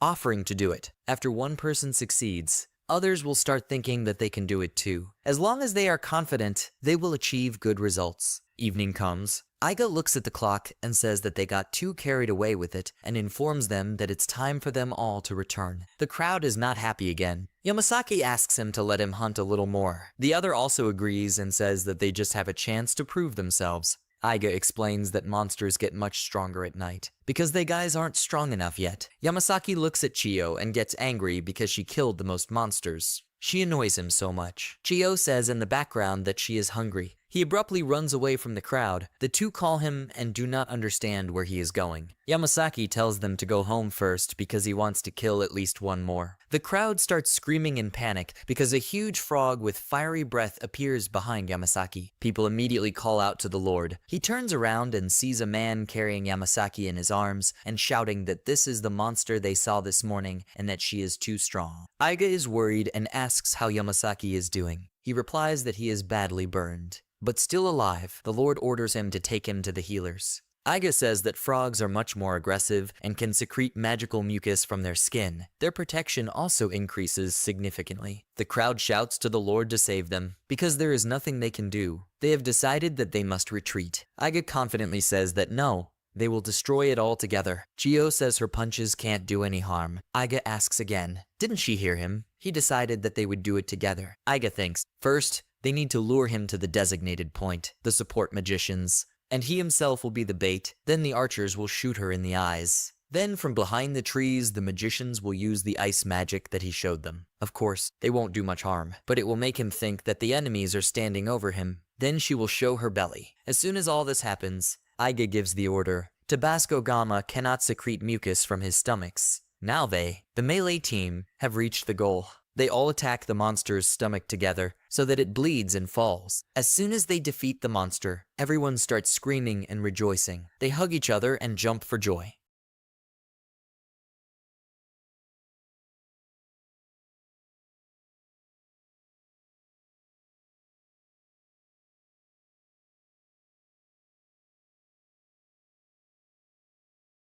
Yamasaki wakes up and breathes heavily. He says it's so great that everyone has worked well with each other. He regrets that he thought only of himself. Aiga supports him and says that if he understands this, then this training can be considered successful. He explains that if everyone else is by his side, everything will be fine, because everyone's attack power has increased significantly in just one day. He privately expresses the hope that they will continue in the same spirit in order to become stronger. Everyone raises their hands to the top and shouts that they will definitely become stronger. They return and meet Isao and Igarashi on the way. He joyfully runs to him and informs him that now he can do incredible things. Thanks to the receiver, today's combat experience was also passed on to Igarashi's grandfather. Aiga suggests that he leveled up very quickly. Isao tells everyone to watch carefully. He raises his finger, from which a small ball comes out. Aiga is surprised because it is the light of industrial energy. Then the old man uses it over his head and says that if he does that, he now has a lock of hair. Igarashi is shy, takes his grandfather and says that now they need to go home. Grandpa asks Aiga on the way if it's cool. Aiga thinks he doesn't know how to use it yet, so they can use it for more productive things later. At the mansion, Aiga asks what is wrong with him. Is he really afraid? He saddles the horse, but the animal does not want to give in to him in any way. He kicks Galsiash with his hooves, and Aiga himself is thrown back so that he falls on his back. This is a black horse given to him by Chief Nakamura. The Lord needs his own horse to explore the territory. Igarashi approaches the horse and says that this is not good. He calls the horse Kokumaru, pats him and says that she is an outstanding horse and her duty is to help Aiga. The horse is right to fawn over her. Galsiash and Aiga look at the horse and say that it is cunning. Now Tokuma has finished a busy harvest in early summer. As for his fortification of the territory, he recruited 50 people, so now his cleanup team has 75 members. He shouts at people and asks them to listen to their elders and take their time. The band is doing well, although 75 people form a large group, so there are some problems. It is difficult to keep everything in order. The horse throws him off again. He rubs his head and says that she is a bad horse. One of the guys tells Lord to rest because it must be exhausting dealing with them. Yamasaki is very capable of fighting monsters. His attack power is now 721. He keeps saying he's not going to lose to the frogs again. Kyoko, who shoots with an arrow, now has a strength of 826. And Heju has 801. The statistics of the first 25 people are pretty impressive now. Sano's is 615, Kamakatani's is 701, and Imanagi's has increased to 718. The support of magicians who have mastered many magic spells has especially increased. Increase the attack power of one person, increase the characteristics of the entire team. The bigger the team, the more effective this spell becomes. And the one who has grown the most is Chio. She's carrying a huge bear. She asks if the Lord is tired and asks just to leave the rest to her. Her strength is now 1,256. She says she'll take care of dinner. Aiga says she's counting on her. Today he wants to check the situation in the western part of the territory. He gets on the horse with Igarashi because the horse won't ride if she doesn't ride it. Aiga says goodbye to Chio and says that then he will leave everything to her. People stay and offer to become even stronger than the Lord. They want to force the Lord to eat their dust. Aiga is inside herself, jokingly angry at them, but with a laugh. They are riding a horse inside the forest to the west of the territory. Netsuna's grandmother is sitting in front of them. Aiga says her voice was really charming. She says it's been half a century since she last rode a horse with someone. According to Netsuna, the three mountains in this territory are called Hahayama, Anyama, and Mutoyama, and it seems that the north side of Hahayama and Anyama belong to another territory. She says that Hahayama has poor soil, so it is quite barren. It is difficult to grow anything here. Aiga replies that he understands. She points her finger at the valley and says she can understand something by watching it from here.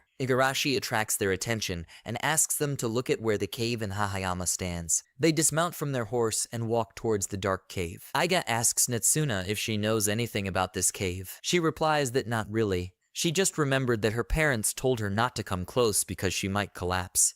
Aiga reflects and comes to the conclusion that this cave has been here for a long time. He decides that he will return to examine her later. They return to the mansion. Galshias comes out and tells him that he has a guest. He enters the mansion and sees a certain Bandu Yashitaru bowing and saying that he was sent here by Lord Aoki. Galshias immediately suggests that this is a neighboring lord. Galsiash says that he met him by chance when he was examining Tamira. It seems that his lord needs Aiga's help. Bandu confirms his words and says that everything is as Galshias said. Aiga asks what kind of help his lord needs. He raises his head and says that he will get right to the point. He asks Aiga and his well-trained army to help them get rid of the nest of giant monkeys on their land. He bows again and says that rumors about Tokuma have recently reached Aogi, so he asks him to give them his help. Aiga thinks about it. Galshias rejoices. Galshias joyfully tells the lord that this is a quest. Their first expedition. Aiga understands this. He tells the gang to let him think, and that he got an answer in 2-3 days. The guy says he understands this and thanks him. Galshias asks the lord why he hesitates. In his opinion, it would be useful for them to have friendly relations with Lord Aogi. Aiga asks what is the point of income there. He replies that the strength of Aogi is shipbuilding.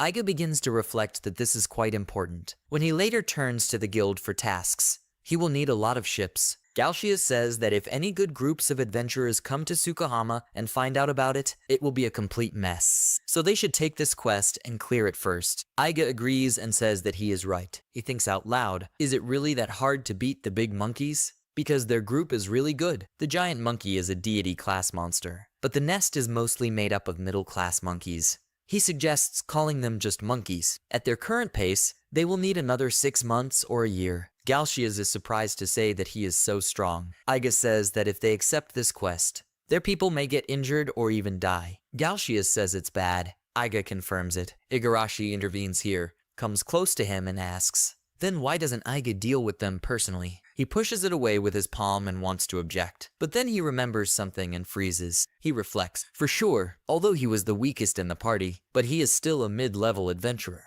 Igarashi aggressively says that's it, and Aiga pushes her away again and says that he understood everything. Igarashi says that then he should write a letter to Lord Aogi and gather their forces. Thus, their first expedition was determined. A few days later, north of the territory, the whole team moves towards the place of danger and reaches the land of the Og ships. The population is 50,000, which is 20 times more than Tokuma. They are greeted by another and wishes them well to her territory. He tells them that giant monkeys cause a lot of trouble, so he asks them to lend them their power. Aiga says what a magnificent castle they have, and the view is beautiful, and the pier is a real masterpiece for him. The old man laughs and thanks him for his words. Aiga asks if they don't build ships. The old man replies that they really want to, but they can't find magic ore on their land. Magic ore is a rare ore with magical power. It is used to power magic trains and ships that run in the Imperial city. Aiga goes out on the balcony and reflects that they have shipbuilding technologies, which is annoying for him. The next day, in the thick of the forest, they prepare for battle. One guy says that Aiga's troops are in perfect condition. Aiga smiles and says it's thanks to his transportation staff. Bandu asks him to let him fight him in this battle. Aiga thanks him. Aiga clears her throat and announces to everyone that they are about to enter the battle. As he said before, this is their first expedition quest,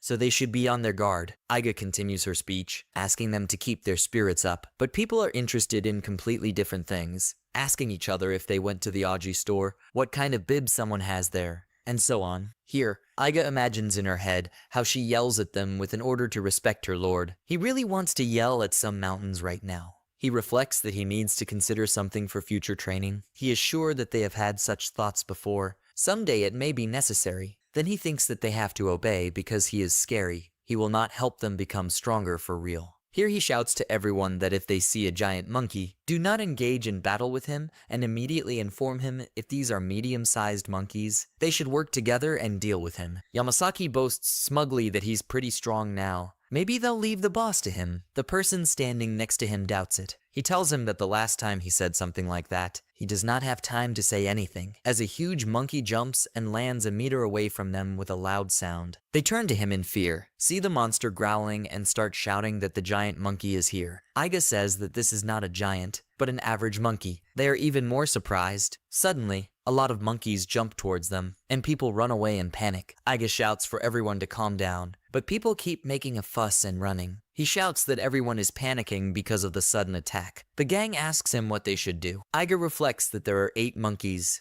The enemy forces are scattered because they are running in all directions. He shouts out loud to everyone that everyone should calm down and observe the situation. People surround one monkey. Aiga says there are 75 of them against 8 monkeys. So they have no reason to be afraid because they guys can easily kill them one by working together. They are all gathering and preparing to attack. Aiga is happy with this attitude. He tells them to show the fruits of their hard work. He gives everyone the command to attack. Everyone starts attacking them and using their abilities. They kill one monkey after another using rocks, bows, and a gun. Aiga rejoices and says that they are all incredible. If they keep on like this, the battle will end soon. He says it's his turn now. He needs to get away from the team and face the boss. Suddenly, his horse stops. He asks what happened. He knows that Igarashi is not here, but he asks her to be a good girl and listen to him. But then a huge hand sticks out of the trees. Aiga realizes that he has come. Then a huge head comes out, breaking all the trees. The horse gets scared, and Aiga himself gets scared with it. This monster destroyed 3 villages in Aiga, killed thousands of people. He looked like a giant moving mountain. His hands were like a disaster, destroying everything in its path. A bright ray shot out of his mouth, burning many soldiers alive. Aiga looks at the giant monkey and realizes that this monster is the boss. The monkey screams loudly, breaking trees with his fingers.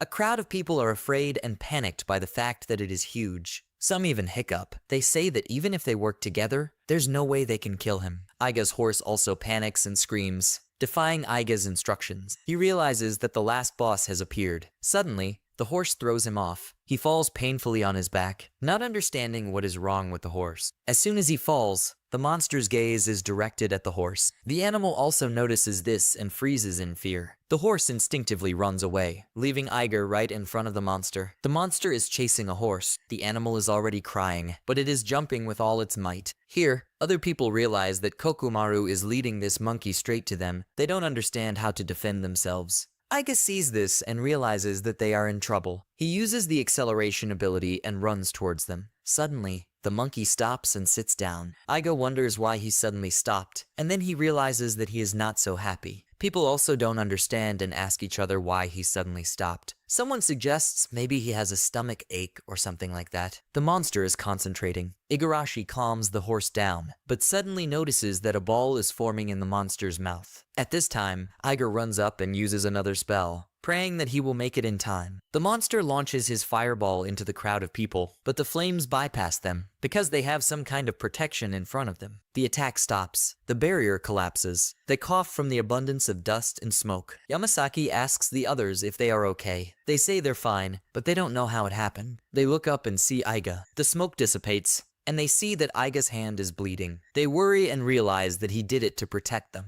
Aiga looks at his hand and realizes that he is in pain. He says that he managed to protect everyone, but he did not expect to get such a serious injury. He smiles and thinks that Cross would have done it better. Then he says no. None of them can kill this giant monkey because they are not here. Aiga realizes that he is weak. Here the gang shouts to everyone, offering to retreat. He believes that they should not stay here anymore. He says they are very grateful to Tokuma for his help, but let them leave the rest to Aiga. Someone says that the gang sounds reasonable. Another says that first they have to save the Lord. Someone suggests doing it together. Someone doubts whether he will be able to do it at all. Igarashi intervenes again and raises his hand. Someone from the crowd asks if she volunteered. She briefly replies that this is not the case. She says that they should not retreat. She is sure that Aiga will cope. Then the monster swings and punches right at Aiga. The crowd looks on in fear and horror and shouts his name. Igarashi alone stands and watches the fight with confidence. The monkey is surprised by the sound and then does not understand at all what happened. Even the ground was broken by his blow,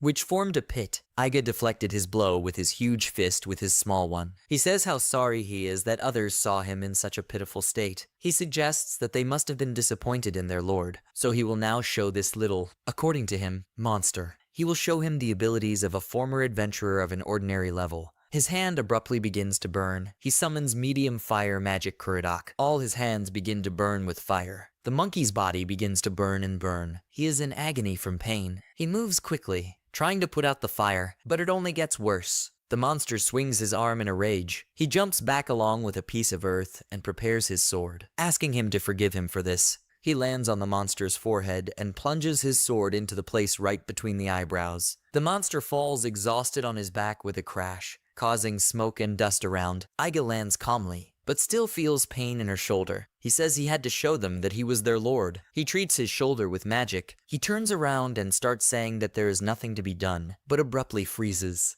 He sees dozens of his men bowing at his feet with their heads down. Yamasaki suddenly raises his head and openly says that, to be honest, they were just a little disappointed. Aiga says to himself that everything is as he thought. But then he gets up and shouts that the Lord is really strong. He asks the rest of the people if this is true, and they all answer in unison that everything is true. Even a horse runs up to Aiga and rubs its muzzle against his face. Joyful people pick up the Lord and throw him up and catch him again, showing that he is the main character today. Igarashi smiles contentedly. In the evening, a big celebration is held at the temple. All people have fun, rejoice, and enjoy time with each other. Lord Auga threw a party. Aiga says with a smile that everyone looks happy. Igarashi and Galshias worked on the contract documents and future business negotiations, respectively. The team has gained a lot of experience. Aji's monsters bring more experience than the monsters in his territory. Thanks to his cord gift, everyone got twice as much experience from the big boss and medium bosses. Especially noteworthy is the strength of Chio, who is currently enjoying a rice cake. Her attack power reached 1984 points. The attack power of the first 25 chosen people exceeded 1,000. As for the recently learned spells, now, one of the support magicians has learned a greeting spell that increases the attack power of each team member. As for the archers, because of their increased skill, their shooting range has also increased. They can use a wider range of tactics. Aiga reflects that someday they will be able to become stronger without him. They still think his mediocre abilities are impressive. It should take some time for them to catch up. Walking down the corridor, he notices the head of the AUG. He comes up and asks him why he shouldn't celebrate with them. He laughs and says that he really appreciates his help. He says he might disturb the serene atmosphere if he goes down there, so he'd better watch them from here. Lord Aji's words made Aiga realize something. The longer he is Lord Tokuma, the more he gets to know Chio and the others.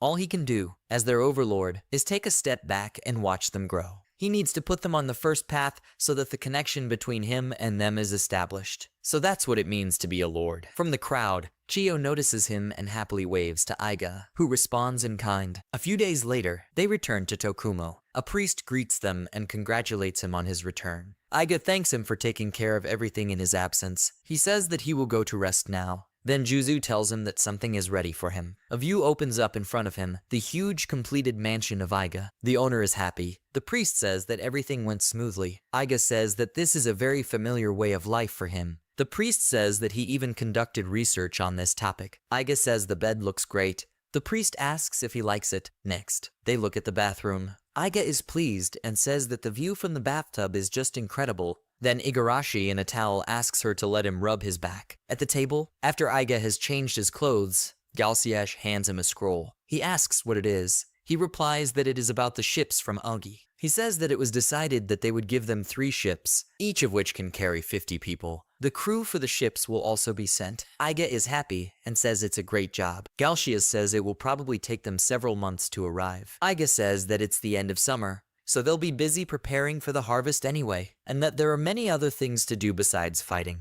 A certain girl in uniform and heels approaches the mansion. Her hair does not reach her shoulder, but below her ears. She has a notebook with a pen in her hands. After thinking about it, she says that this is the mansion of Aji Janes. Meanwhile, Aiga thinks that's right. He has so much to do, even more than he expected. In the interior areas, which are west of Tokuma, they came to the cave again. Aiga asks Shuhei what he thinks about this cave. Since he is familiar with engineering, what can he tell him about this place? Shuhei thinks seriously and starts talking about this place. They are trying to explore the cave that old Natsum pointed out to them. Suddenly, Aiga notices streaks on the ground that lead straight ahead. He wonders what it is, if these are footprints. He bends down and begins to feel the ground. Then Shuhaya calls him. He raises his head and asks if he has noticed something. He replies that no, he doesn't see anything. Shuhaya says that amateurs like them should not do anything because the risk of collapse is too high. He can strengthen it, but he knows literally nothing about this cave. Aiga sighs, scratching the back of his head, and says that he understands, and that it is quite difficult. Here Shuhaya says that they need to get out of here as soon as possible anyway. His face is full of horror and fear. He has a nervous laugh that turns into hysteria. Aiga raises her head, and, not understanding him, asks what he means. He stands next to him. A bright light is burning in front of them. Suddenly, they both notice loud breathing and the way numerous eyes shine out of the darkness, staring at them intently. They freeze for a split second. The horse ran out first, followed by Shuhaya and Aiga. The second also slipped and fell on the way. Unfortunately, their investigation of the cave has not progressed. Aiga arrives at his mansion and announces that he has returned. Igarashi comes out to him and informs him that he has a guest. He asks if it's really someone from the locals. She replies that it's not true, and that it's some kind of stranger. This is the girl in uniform with shoulder-length hair. She gets up as soon as Aiga comes in and apologizes for making her wait a long time. She says with a smile that she is pleased to meet you and introduces herself. She is a reporter from the King of Adventures magazine. Her name is Aqua Christia. She came because she wants to interview him. Aiga doesn't understand and asks why someone as ordinary as him. Here the journalist laughs and says that she actually knows quite a lot about him, which confuses Aiga. She walks quickly around him and examines him, at the same time saying that he is 178 centimeters tall, 27 years old, and his favorite brand of bad habits is rap. He is also a former participant in the Five Wonders, and his full name is Aiga Janes. She cheerfully says that he has now retired and become a lord, led his people to fight over the great ape and defeated her. Aiga awkwardly asks how she knows so much about him. The girl says that she is called a fan of ordinary adventurers. They pour her hot tea. She says that because of her hobby, she was put in charge of the beginner and intermediate adventurers section of the magazine. She's the kind of person who thinks more about rising mid-level adventurers than famous high-level adventurers. After a few questions, he found out that she had been a fan of the Five Wonders for about 4 or 5 years. Aiga is disappointed to think that she is a fan of ordinary adventurers.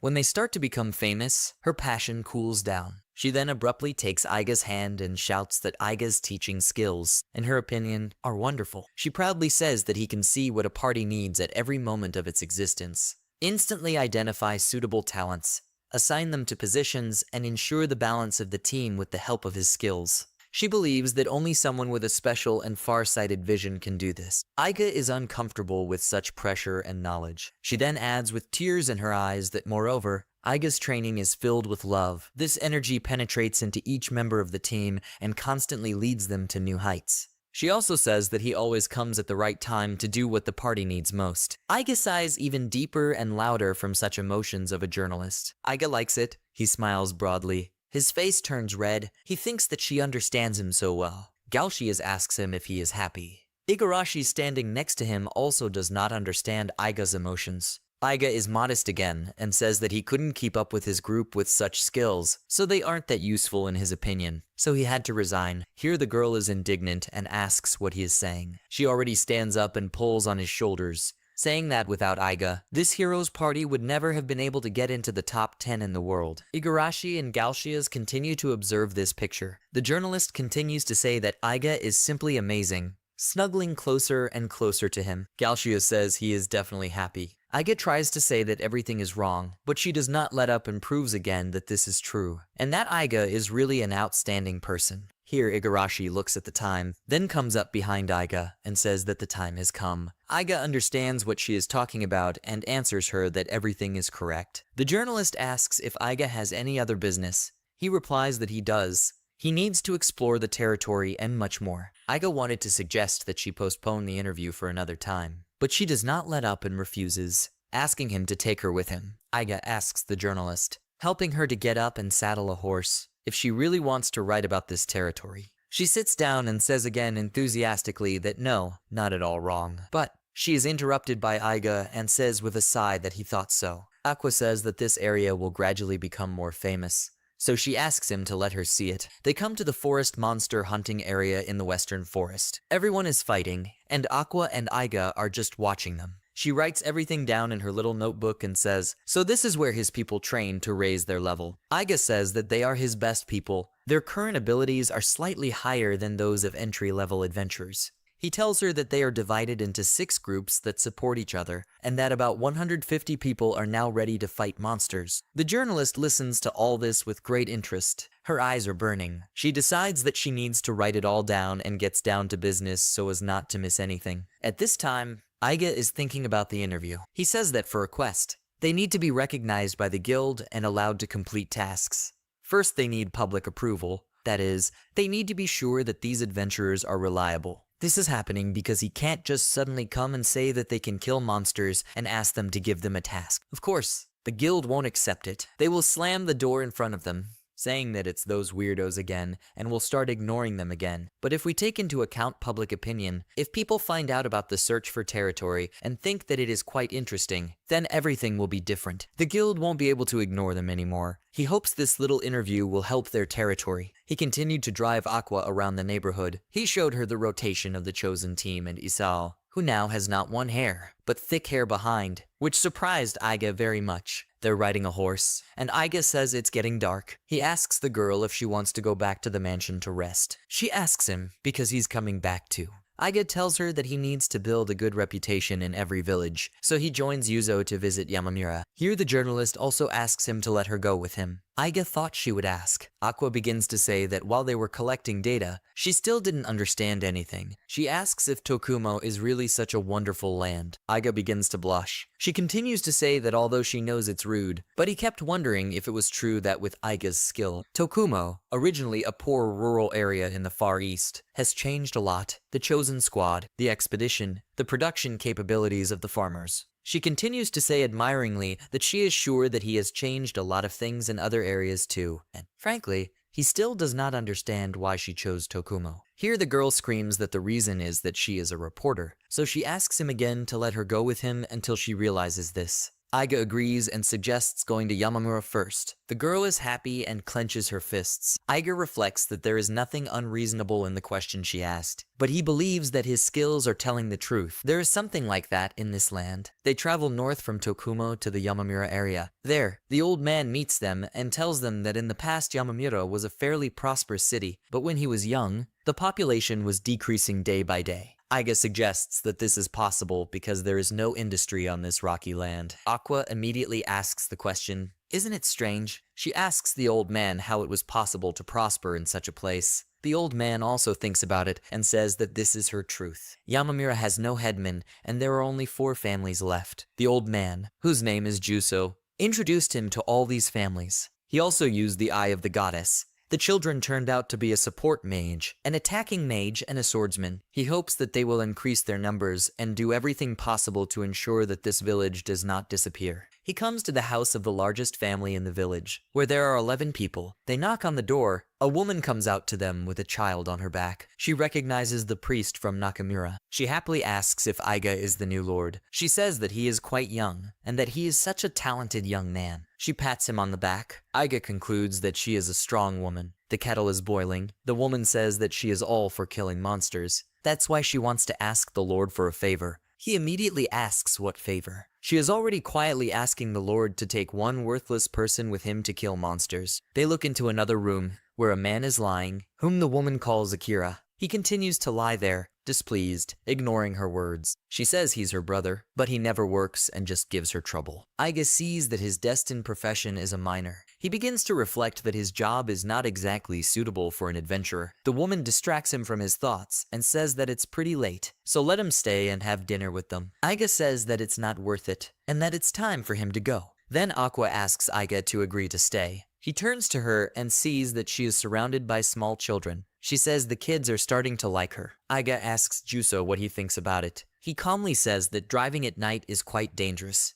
The woman is glad that everyone agrees, so she offers to eat and sets the table with all kinds of food, like fish, eggs, vegetables. 7 people are sitting at one large table, and 5, including Aqua, are sitting at a small one that is designed for children. Aiga appetizingly eats rice and notices that Akira, the woman's brother, does not sit down with them and eats separately in another room. He thinks Akira is the type of person who doesn't communicate well with other people, so he can't work with everyone in the village. He looks at his body and thinks that for such a lazy guy, he is quite muscular. Suddenly, Aqua tells the woman that this village is richer than she thought. She asks if she really thinks that Aiga thinks to herself that this is true, because the houses are quite large. They are well dressed and eat hearty food. He asks what people do for a living here. She replies that they work with mountain hunters and other villages. They buy their prey, then process the meat or fur, and then sell them to other villages. Aqua asks if it's true that there were many more people here in the past. Aiga joins her and also asks if this was their only income. He would not be able to support a large population. The woman says that in order to survive in this village, she does quite a lot of things. The man next to her says he's not sure about that. Aiga is thinking again, because it's weird. Akira attentively eavesdrops on their conversation. Morning comes. Aiga opens her eyes and sees Akira doing something. He lifts himself up and looks more closely. The woman asks if he really woke him up. She asks for forgiveness. Aiga asks where he is going. Really to work. She says he's just digging a hole. She doesn't know. Akira is just digging. She would really like him to be able to really make something out of it. Aiga says she will go and look at it. The woman is surprised by this. Aqua gradually wakes up. At this time, Aiga is already watching how she works with numerous tools. He thinks the sound has changed. He doesn't know much about it, but it looks like he's changing his instrument and the force of the impact according to the hardness of the roto layer. He says he's a professional. Even an amateur like him can tell that. However, no matter how great a talent he has, if no one needs him, then he is useless. Even his family thinks he's useless. He has nowhere to stay. He remembers and says that he was just like him when he was kicked out of the party. Aiga comes up to him and asks if he wants to take a break. Akira gets scared because he realizes that he is a lord. He immediately bows and asks for forgiveness. Aiga says he's fine and notes that he's really bad at communicating. He sits down and says that everything is fine, so he doesn't have to worry. He offers him a break. He refuses, and then agrees. They sit and relax in silence, letting smoke out of their mouths. Akira says it's been a long time since he last sat like this. Aiga takes out a bottle of drink and says that he has it too. Akira thanks and takes a sip with great pleasure. Then Akira says it's been a long time since he's really talked to anyone. Aiga is happy and asks if he is serious, then let him not worry. After drinking a little, Akira stopped stuttering and started talking very openly. Akira asks the Lord because he wants to know the history of this village. Aiga says yes. He wants to know what made Yamamura so prosperous in the past. Akira begins to say that his grandfather told him about it. They walk to one place along the edge of the cliff. Then Akira says they are there. Aiga is surprised because she sees a cave in front of her. Aiga sees footprints, exactly the same as in the western cave. Akira says that they used to be miners, but the minerals were exhausted, so the number of villagers began to decrease. Aiga says that he has begun to understand the problem. Akira takes something out and says that he learned it from his grandfather. He hands it to him and says he doesn't know what it's called, but he left it for him. There is a huge treasure in his hand. Then suddenly Aqua appears and shouts, "Isn't this a magic ore?" Akira is so scared that this ore jumps from his hands. Aiga asks her if she was following him. She proudly says that, of course, she followed, and calls it the skill of a real reporter. Then she says it's a magic ore anyway. Aiga speaks and asks Akira to go with him for a while. He does not understand if he really wants him to go with him. They come back to the western cave. Akira says that this is the mine, and it is still possible to mine ore in it. Aiga asks if he really means that there is still a chance that there are minerals here. Akira says that's right. Shuhaya, Aiga, and Aqua are happy with this news. Aiga says that starting this month,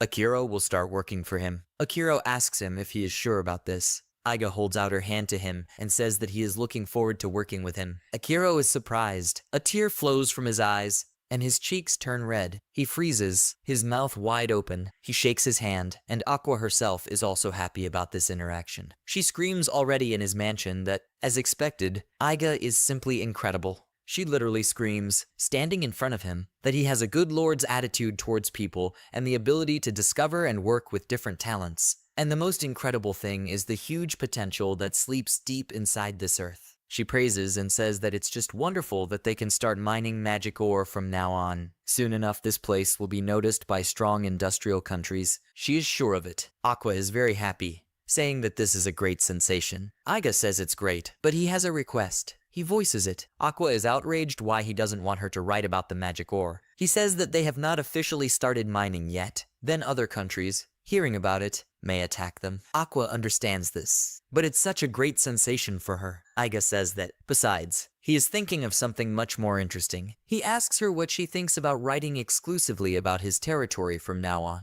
Aqua looks at him with a smile. In her mind, she thinks about his eyes, about this passionate Aig whom she admires. Before leaving, she bows to them and thanks them. promising that she will write an excellent article. Aiga thanks her for her help too. Then Aqua remembers something and asks him to take something and hands her the newspaper, saying that this is the last issue of the King of Adventures. If he hasn't read it yet, Aiga thanks, reveals and sees that Cross's group is still in 9th place. Aqua says it's because they kicked him out. Aiga's eyes widen. Aqua says that Mory suddenly disappeared in Ace.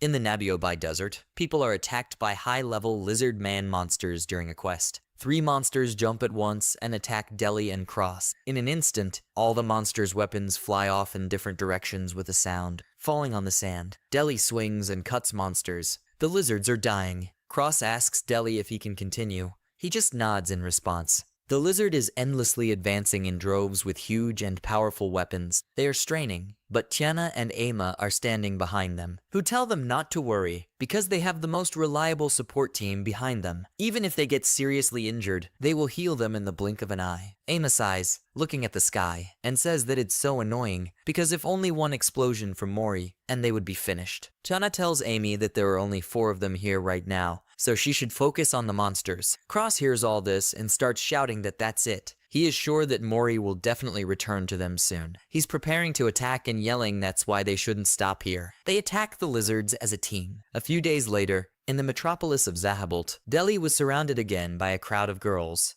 asking him to look in their direction. Someone asks that he must be tired after a recent rank quest. Another says that it must have been a stunning success. If so, then that's cool. Deli is sick of such a crush. It is unpleasant for him. He is not strong in this. He runs away from the girls because his face is so hot that he cannot say anything. Ama asks Deli if he shouldn't at least shake their hands. Deli is glad to see her. She continues to say that Deli is very popular among women, so he should be more careful in his actions. She explains that as long as they continue to support him, the King of Adventurers will pay attention to them, and with them, the guild will start paying more attention to them. Then their chances of getting high-level assignments will increase. Deli says with a frustrated expression that this is true. Ama tells him that he is too shy. Ama goes ahead, saying that one way or another, after Mory's sudden disappearance in Ace, the guild will no longer allow their team to complete quests of the Demon King class. She says with a bitter smile and a tired laugh that they went through so much trouble to get here, and now they got nothing in return. He wanted to say something.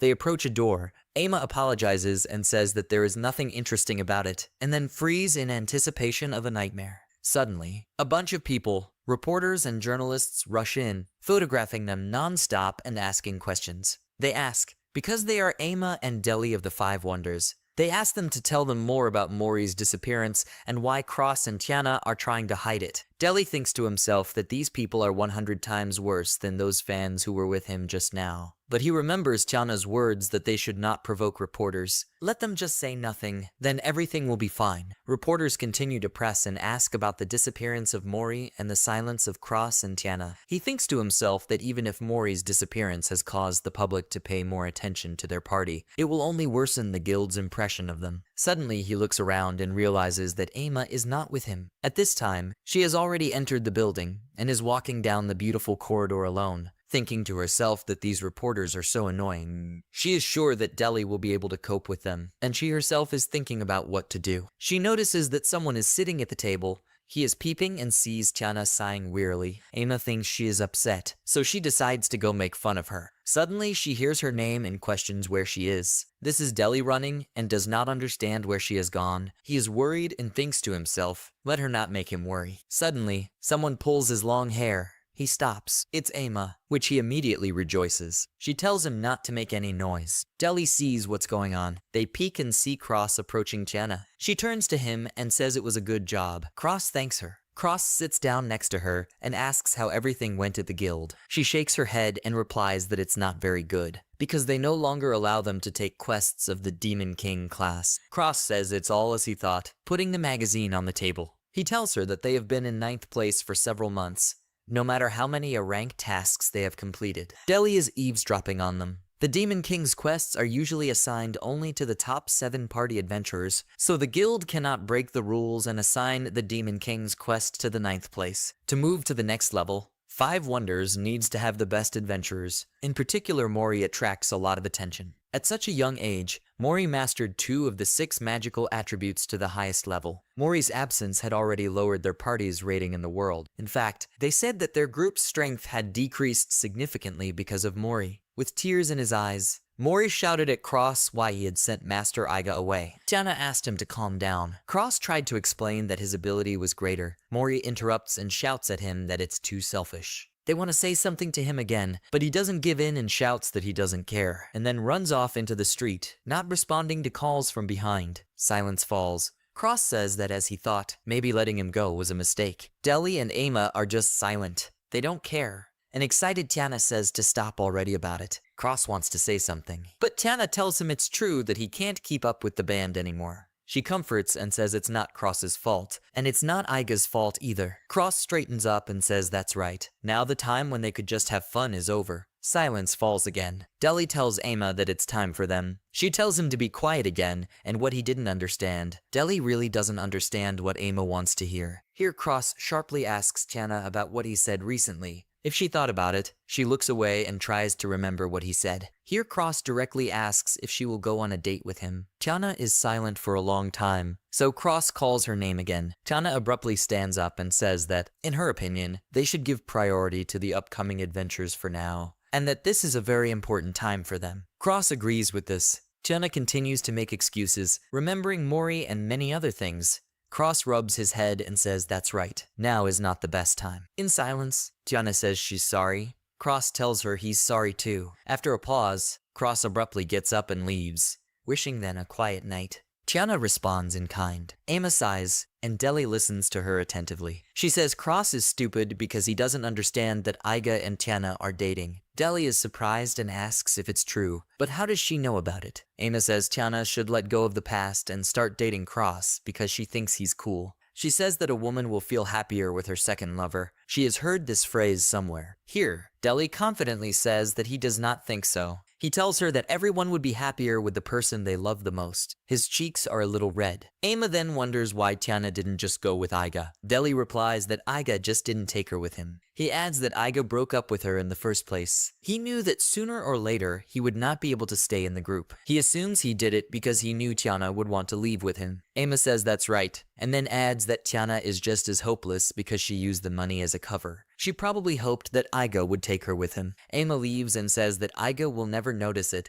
unless she tells him so directly. Deli sighs. He thinks to himself that even though she says so, she loves Aiga very much. At this time, Aiga is going somewhere in Tokuma. Dalshias asks him if he is going somewhere. Igarashi says that he is going on vacation. They are walking through the field. Aiga says that it is almost harvest season, so the alignment will be postponed for now. So why wouldn't he arrange a vacation at the end of summer? Igarashi adds that he always works without interruptions. Galshias asks him if he's going to look for Mory. Aiga turns her head to him and says that's right. Aiga gets into the boat and says that he leaves everything to them. He apologizes to Igarashi and Juzu for this. Galshias waves to him and asks him to return to the Autumn Harvest Festival and take souvenirs with him. He sails on a boat and remembers Aqua's words that Mory left the hero party. That's what they got for expelling Aiga. Aiga secretly smiles and laughs. He rejoices, saying that this can't be. Mory left because he was kicked out. It's funny to him. If so, then the reason he was on the team was to keep Mory. He asks himself why it's so sad. If it's true, he ponders with a happy smile what he should do. This happened a few years ago. Let's go back to the time when there were only 3 people in their team. These are Aiga, Cross, and Tiana. They met Mory in the land where the legendary adventurer's sword is said to rest. Mory asked him if they were adventurers. He said that when he grows up, he will definitely become the strongest man in the world, so he asked them to let him join their party. Then Aiga leaned over to him and said that becoming the strongest man was too much. He asked why such a beautiful lady wanted to become a man. Mory begins to blush and feel shy, not knowing what to say. The boys behind them shouted that timid Mory was sticking to adventurers, and that it was useless. How could he be an adventurer if he was always shaking? Finally, Mory says that she wants to become a man because girls are so weak, even if they grow up, and that they are still weaker than men. He says that he doesn't think so. For example, there is a girl named Grio, who has been very popular lately. Then, out of habit, he checked her profession. A wave of powerful magic appeared behind Mory. It's a miracle. Her profession is an attacking magician. This little girl has the ability to quickly learn all 5 magical attributes at the highest level. He could hardly believe his eyes back then. Then he told her that she could join them, and that she might actually become the strongest in the world. Mory is happy and asks if it's true, if they're asking her to join their group. Chana then intervened, saying to wait, because she is still a child. Aiga then told Chana to just think outside the box. Because her profession is very important for their group and her future, they can't refuse her like that. Chana then asked if she was really that good. Aiga replied to her that this was the case, and that he would take full responsibility for the care and education of these girls, so they could not worry. Chana looked at her and said, maybe she should still let her grow up a little, because she chose her profession for her whole life at such a young age. Aiga said that he understood this, but talent development should happen as quickly as possible. At this time, her body and mind are still trainable. If they treat her well, then no bad things will affect her. Chana shouts back at him that maybe he's right, but the life of adventurers is extremely unpredictable. There are many talented people, but did they all succeed in the end? Mory panics in the middle of them and asks them to stop worrying. Then Cross came up to them and told them to stop worrying, putting his arm around their shoulders. Cross, in support of Aiga, said that, according to him, everything is fine. He asked Chana then, because she always believed him. She replied resentfully that she did not deny it. Aiga then mentally thanked Cross. He sat down next to the girl and asked her what her name was. She happily replied that Mory. Then Aiga said that it was great, and now let his student Mory prepare for practice. Mory joyfully obeyed him with her sword. Aiga suggested that she start studying magic, and she asked if they would not train with a sword. Cross then said with a smile that Aiga was very strict in training, and Tiana was outraged. What was funny about that then? Currently in Mory Leggy's hometown, Aiga continues her search. He sighs and says that she is not here either, but he has heard that she has returned to her hometown. He had visited many of the places they had traveled together, but there was still no sign of Mory's presence. He wonders aloud where she went. There's a strong wind blowing that he cringes and says the wind is starting to get really cold. He raises his head, looks at the moon, and says it's time for him to return to Tokuma. Before returning to the port city of Morinrable, he bought several household chemicals and magazines to read on the ship. He picks up the magazine and is glad that it is the new issue of the Adventure King. He starts reading it first. He opens the page and recognizes Aqua's diary there. He reads that this is the new beginning of the age, that he has begun to create amazing things that no one expected. This is a new state. He uses the infinite potential of the earth and people with great efficiency and impressive strength. Aiga's face breaks into a smile. Well, it's not that he's too proud. He decides to read it again. Suddenly, he sees photos of Cross and Tiana on the page. He throws the magazine aside and calls it a curse. Whether they meet or not,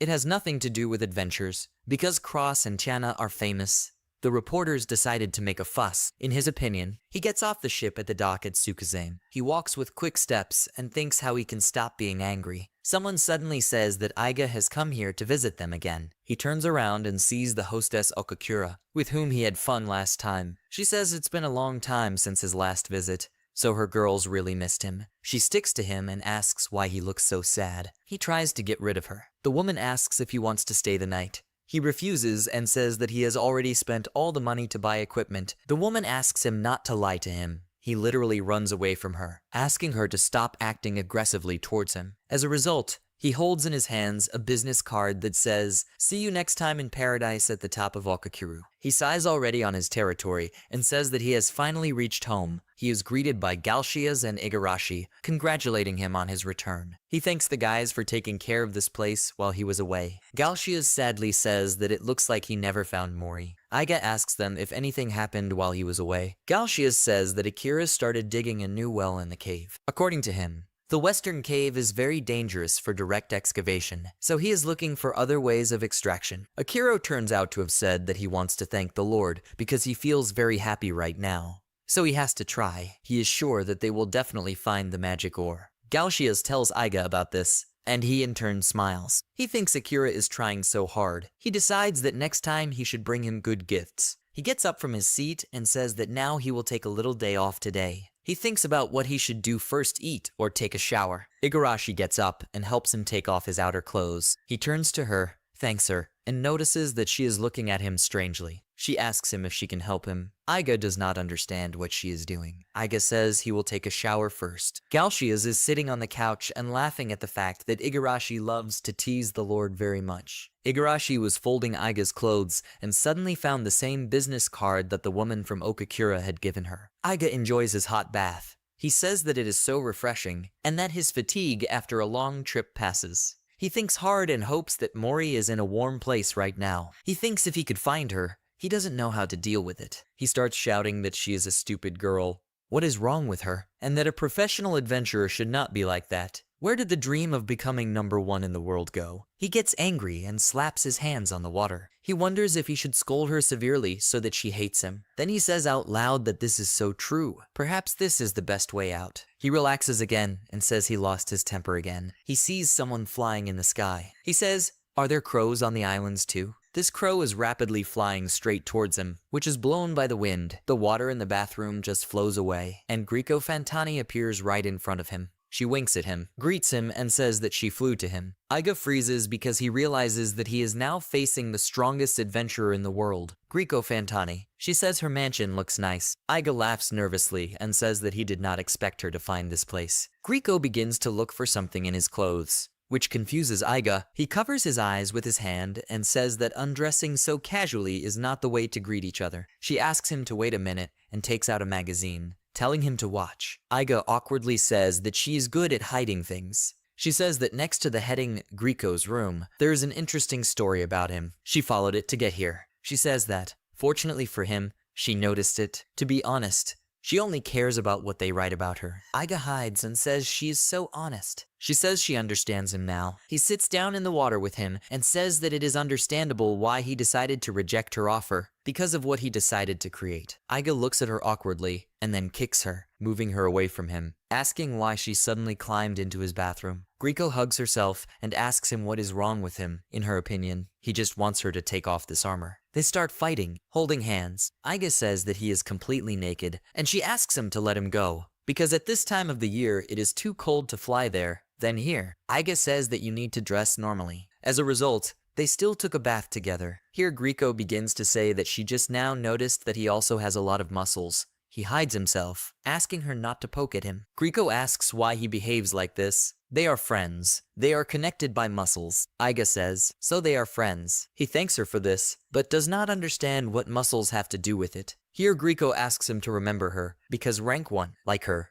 has nothing to be friends with. Aiga freezes, and then abruptly stands up, saying that taking a bath for so long is tiring. Grieco sadly says that if he is already done, then so is she. Aiga leaves and tells her to relax. Warm up properly so as not to catch a cold. He advises her as a friend. Grieco is very happy and enjoys the warm water even more, thanks to his friend. Aiga opens the door and immediately sees Igarashi's angry face. She asks her what happened. She says he has a guest. Aiga wonders if he has another guest. Then Igarashi asks in what sense is another guest. She hears something from the bathroom, turns around, and with an angry look asks who it is. Aiga thinks that his male intuition tells him that something bad will happen if Igarashi sees Grieco. At this time, Igarashi had already realized that this was a woman by the scent of shampoo in the bathroom. Aiga tries to distract her and says that there is no one, and that it's just a cat. He just slipped in here. He takes her by the shoulders and leads her away in the other direction, asking about the guest and offering to greet him faster. Igarashi blushes and agrees to it. On the way, he asks if it's really a villager or an aqua. She replies that none of them are, and that she has never met this man before. He enters the room, apologizes for waiting,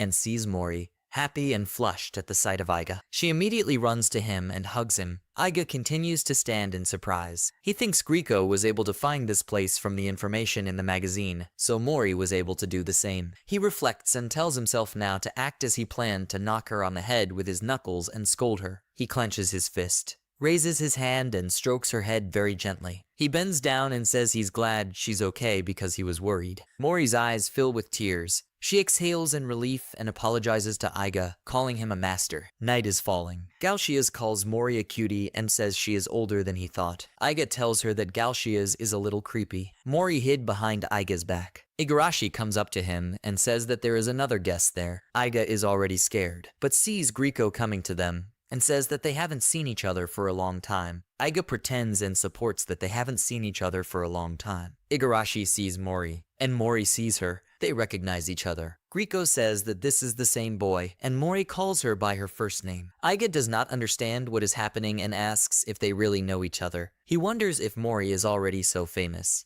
Grio hugs Mory and says that she missed him so much and calls him a baby. The others don't understand why it's a baby. She says she's sure Mory will really like it. She tells Mory to look at her muscles, while Aiga gives Igarashi some paper and tells him to send him somewhere. Igarashi asks, looking at Mory and Grio, if he is sure. Aiga looks worried and says he's sure. They are frying fish. Someone announces to the guys that the fish is ready. Mory and Grio happily start eating, and a proud Aiga stands in the background. It's been a couple of days since Mory and Grio came to Tokuma. Mory seems to like it here, and she won't run away anymore. And Grio is also a place to like, according to Aiga. Mory says that Grio has a piece of fish left on his cheek and removes this piece. Mory laughs and tells her that it seems like even the strongest person can be sloppy at times. Grio smiles back at her. She says teenagers are so brave in their day. Aiga looks at them and concludes that they look happy. Igarashi runs up to him and calls his name. She hands him the magic letter. This is a way to send short messages of less than 20 words on a piece of paper. It says on the paper that it will be soon. The harvest season has begun in Tokuma.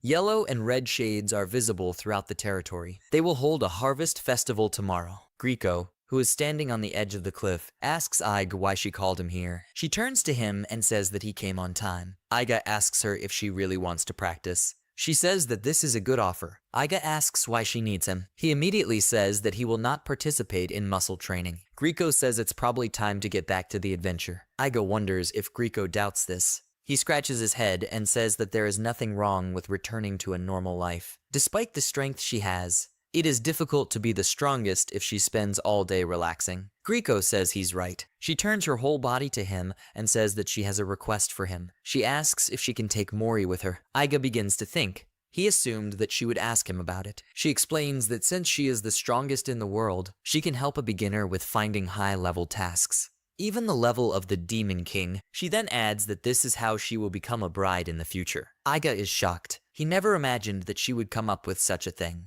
He tells her that if Mory wants to go with her too, then he has no reason to refuse her. Grio is happy and says it's good. Here he adds that it's not that simple. Grio is outraged as to why this is so. Aiga says it's all about compatibility. Grio asks for more details about this. Aiga explains that Grio is already an outstanding swordsman magician. To be more precise, she is skilled in both defensive magic and attacking swordsman skills. She can cope not only with ordinary opponents, but also with bosses. He concludes that, in other words, her skills already include Mory's spells. In fact, she is self-sufficient. Grio asks to wait and says that 2 heads are better than 1. Aiga says that in any case, she is much stronger than Mory. Even if she can follow her, she will not be able to develop her abilities to the fullest. He asks if he is right that Mory understood all this herself and rejected her. On this question, Grio sadly lowers his head. Aiga says that he is grateful to her for her love and care for Mory, and she may have misunderstood some things. Because in fact Mory, before he can finish the thought, Grio asks him to excuse her. He raises his head. Grio asks him to leave her alone. Aiga wanted to resist and object, but did not. The strongest in the world is Grio, the one who made her dreams come true. But it seems that her heart harbors deep sadness.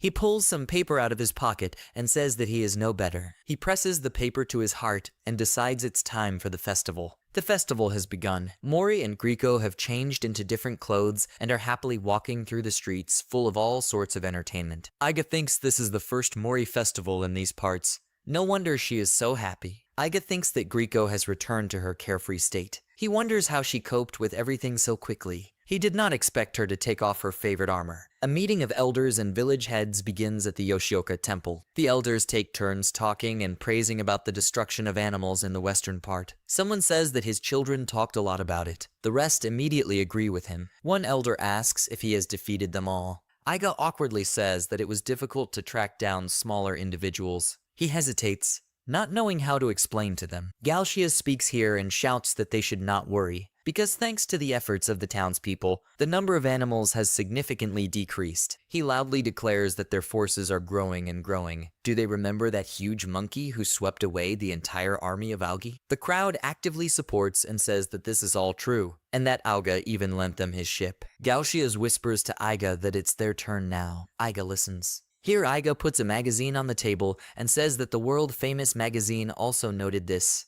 Here it is, their Tokuma. Everyone is watching in shock. Aiga says that the time has come. With this, they will be able to negotiate difficult tasks with the guild. If everything goes smoothly, they will be known all over the world. The elders are happy and supportive. Aiga managed to successfully motivate them. They are now talking about global influence and worldwide fame. At the end of the meeting, Aiga goes outside and says that the meetings are so boring. He hears some sounds and goes towards them. He sees Mory. She shows other children her abilities. She says that now she will show them the magic balls. The children are happy and look at her. She is very easy to control with balloons and surprises children. They clap for her and say how cool it is. Aiga remembers the past and says what a nostalgia it is. That was the first thing he taught her. At first, Mory's entire body was covered in fire, but harmless to her.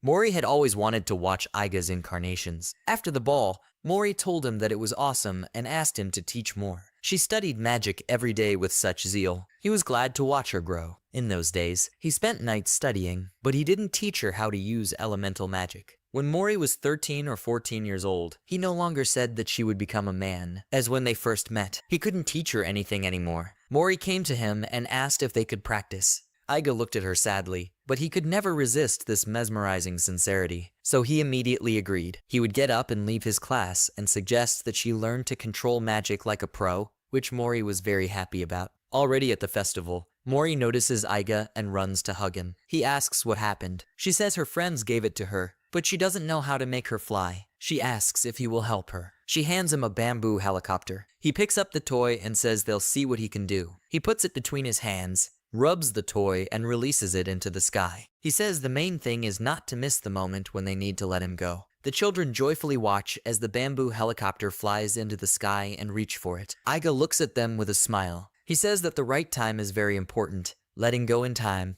a person can give him the opportunity to reach incredible heights. Numerous helicopters fly into the sky. Aiga and Mory go down the stairs. He says it's getting dark, so he suggests we hurry up. He asks her if she liked the festival. He says that Grio enjoys training to the fullest. He probably regrets those people who will have to go through muscle training with her. There is silence. Aiga thinks about it and finally tells her that he needs to say something. Mory suspects and immediately says that she won't be coming home. Aiga wanted to start persuading, but she started screaming that she would stay here forever because she had a lot to learn and that the master should teach her magic. Suddenly, Aiga starts laughing, and Mory looks at him in fright. Aiga tells her that she knows herself that he has nothing to teach her. Mory says that's not the case. He tells her that she was always worried about him because of his expulsion from the guild, but everyone wants him to stay here. Mory starts to deny everything. She wants to say something again, but Aiga tells her not to worry, because her kindness is more than enough. He's smiling. Aiga asks her. She always wanted to become the strongest. If this is true, he is sure that she will need companions. There is nothing better than loyal friends behind her. Mory starts crying and asks if this means he will come back to them. He flatly replies that he no longer belongs to that place,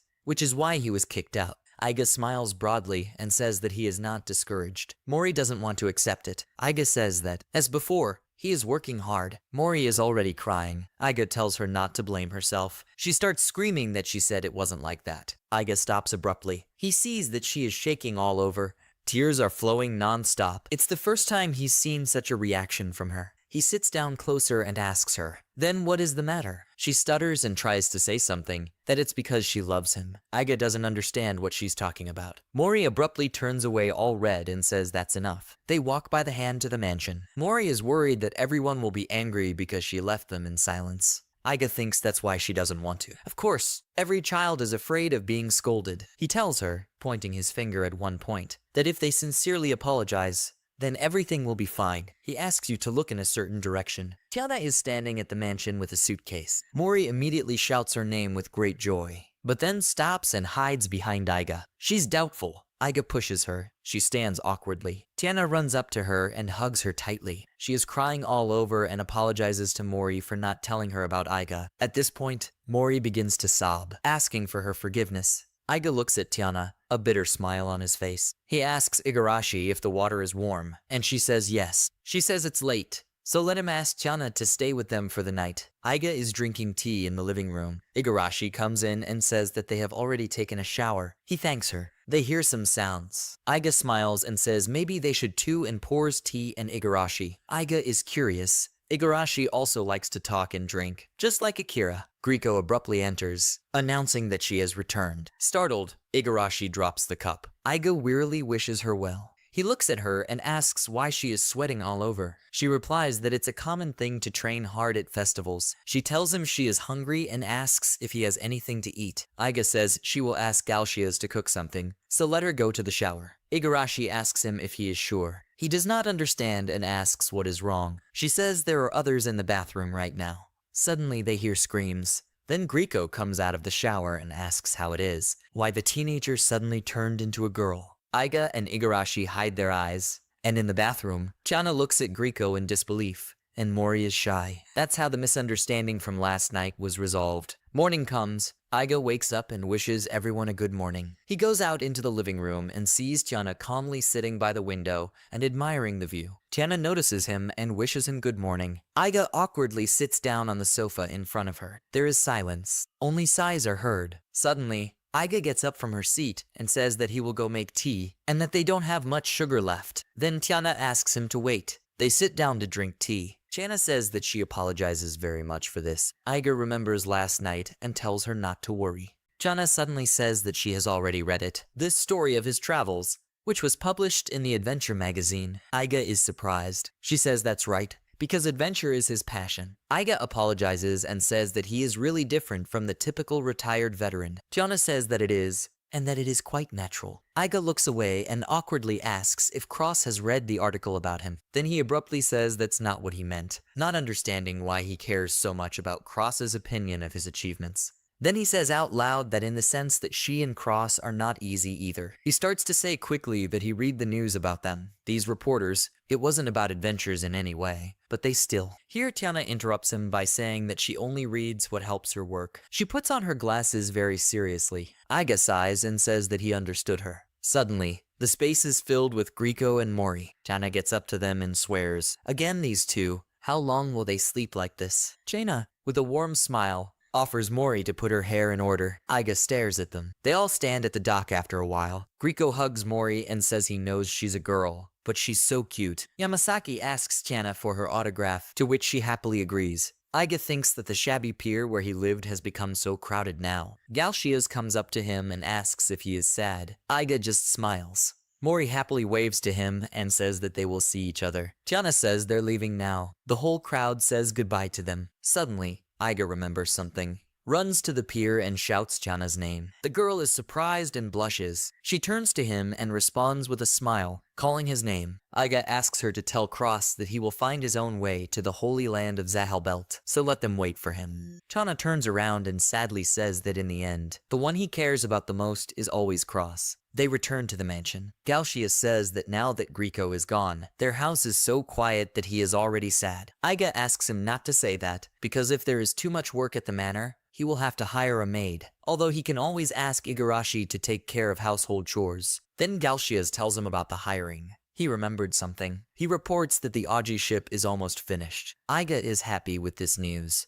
Galshias says that by next week 3 vessels will be ready, which will accommodate 50 people. Aiga asks if this is true. He immediately thinks about sea adventures. Galshias happily picks up his thought. Aiga says that then it is necessary to solve the problem with the adventurer's certificate. Galshias says about the costs. Their expedition will cost them a pretty penny. Then someone comes up to them all dirty and sweaty, which scares them. Galshias already falls on his back. Aiga asks Akira not to joke like that. Akira starts to say something haltingly, which he does not finish, picks up a huge oar from the floor and shouts that it is ready, and that they could. They shout that it's a magic oar. He could, and that it's great. Now they can export magic ore. In the cave, he uses Teru's lighting magic. A bright halo appears above everyone's head. Galcias says it looks like rings made of spiritual particles. Aiga smiles and says that it is forbidden to use fire in the mines. It is a simple spell to illuminate the area. They are getting closer to the light. They are guided by Akira. They walk carefully, holding on to the walls of the cave. Their shadow increases with each step.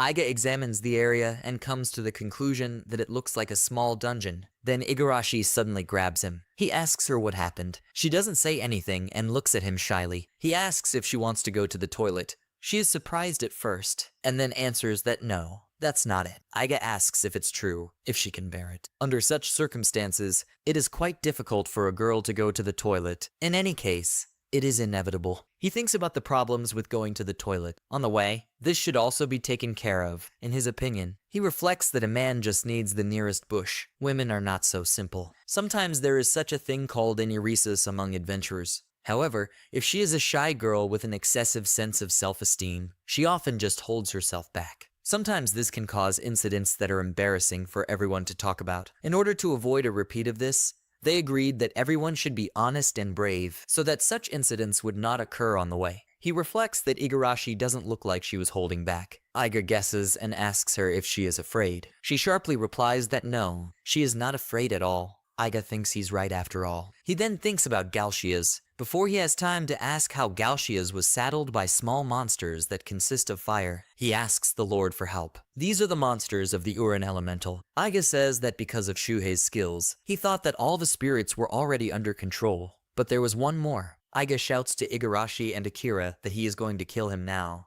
so don't let them go far away. Then Igarashi jumps on him sharply and clings to him with his whole body. Aiga does not understand Igarashi, who mutters to herself that she does not believe in ghosts, and that they are just a myth. The spirits begin to approach Aiga. Ghosts are special. They become stronger from human fears. Nothing happened to Akira, not because of his spiritual powers, but rather because he is completely focused on work, and he does not care about what is happening around him. And this one wants to get even more strength from Igarashi's fear. Aiga tells her not to be afraid, because now he will do everything. Igarashi asks him to deal with him quickly. Galcias asks how to attack a disembodied creature. He explains that if he uses fire magic in the cave, it is equivalent to death. He decides to try to do something. It causes activation, after which all spirits disappear. Galcias says in surprise that this spell is very similar to the spell of that priest. Aiga smiles and says that this is a simple spell, Holy Blessing. He is lucky that he remembered it. Galcias says that his skills in medium-level spells in exploring such caves are simply irreplaceable. Igarashi is still hanging on Aiga. He tells Galcias not to say that because it's useless against high-level enemies.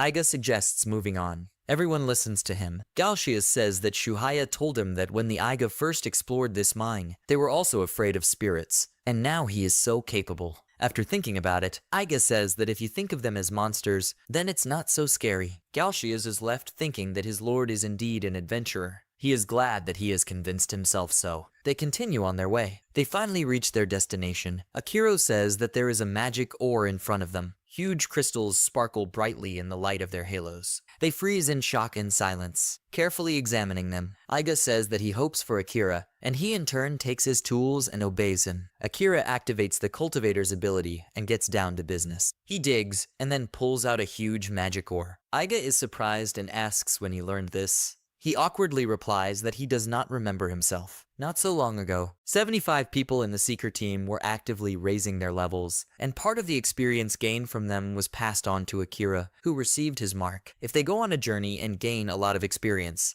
he wonders how much Akira's likes will be able to develop. They return to the mansion, taking the huge ore with them. Galcias will not leave the treasure behind in any way and examines it in every possible way, kisses it, rejoices at it. He says that no matter how much you look at him, he doesn't get worse. He seems to radiate some kind of aura. If they sell him, they will get a lot of money. Aiga reminds Galcias of her words. He does not understand and asks again. Aiga replies that he has no intention of selling magic ore. Galcias is surprised and asks why. Aiga says that if they continue to sell raw materials like this, these lands will soon be depleted. Galcias listens to him. Aiga adds that at that time, the village of Yamamura became extinct due to the depletion of deposits, so their resources are not endless. Aiga strokes the stone and says that they will use this ore as efficiently as possible. If they create goods from this and sell them, they will gain significantly more. Galcias agrees and says that this is true, because in trade people try to get what they cannot create for a good price. If they just sell ore, they will have to put them up for a low price. Aiga adds to his words that, eventually, they will exhaust all the reserves of the local lands. Galcias thinks about it and says that it is so difficult to manage all this.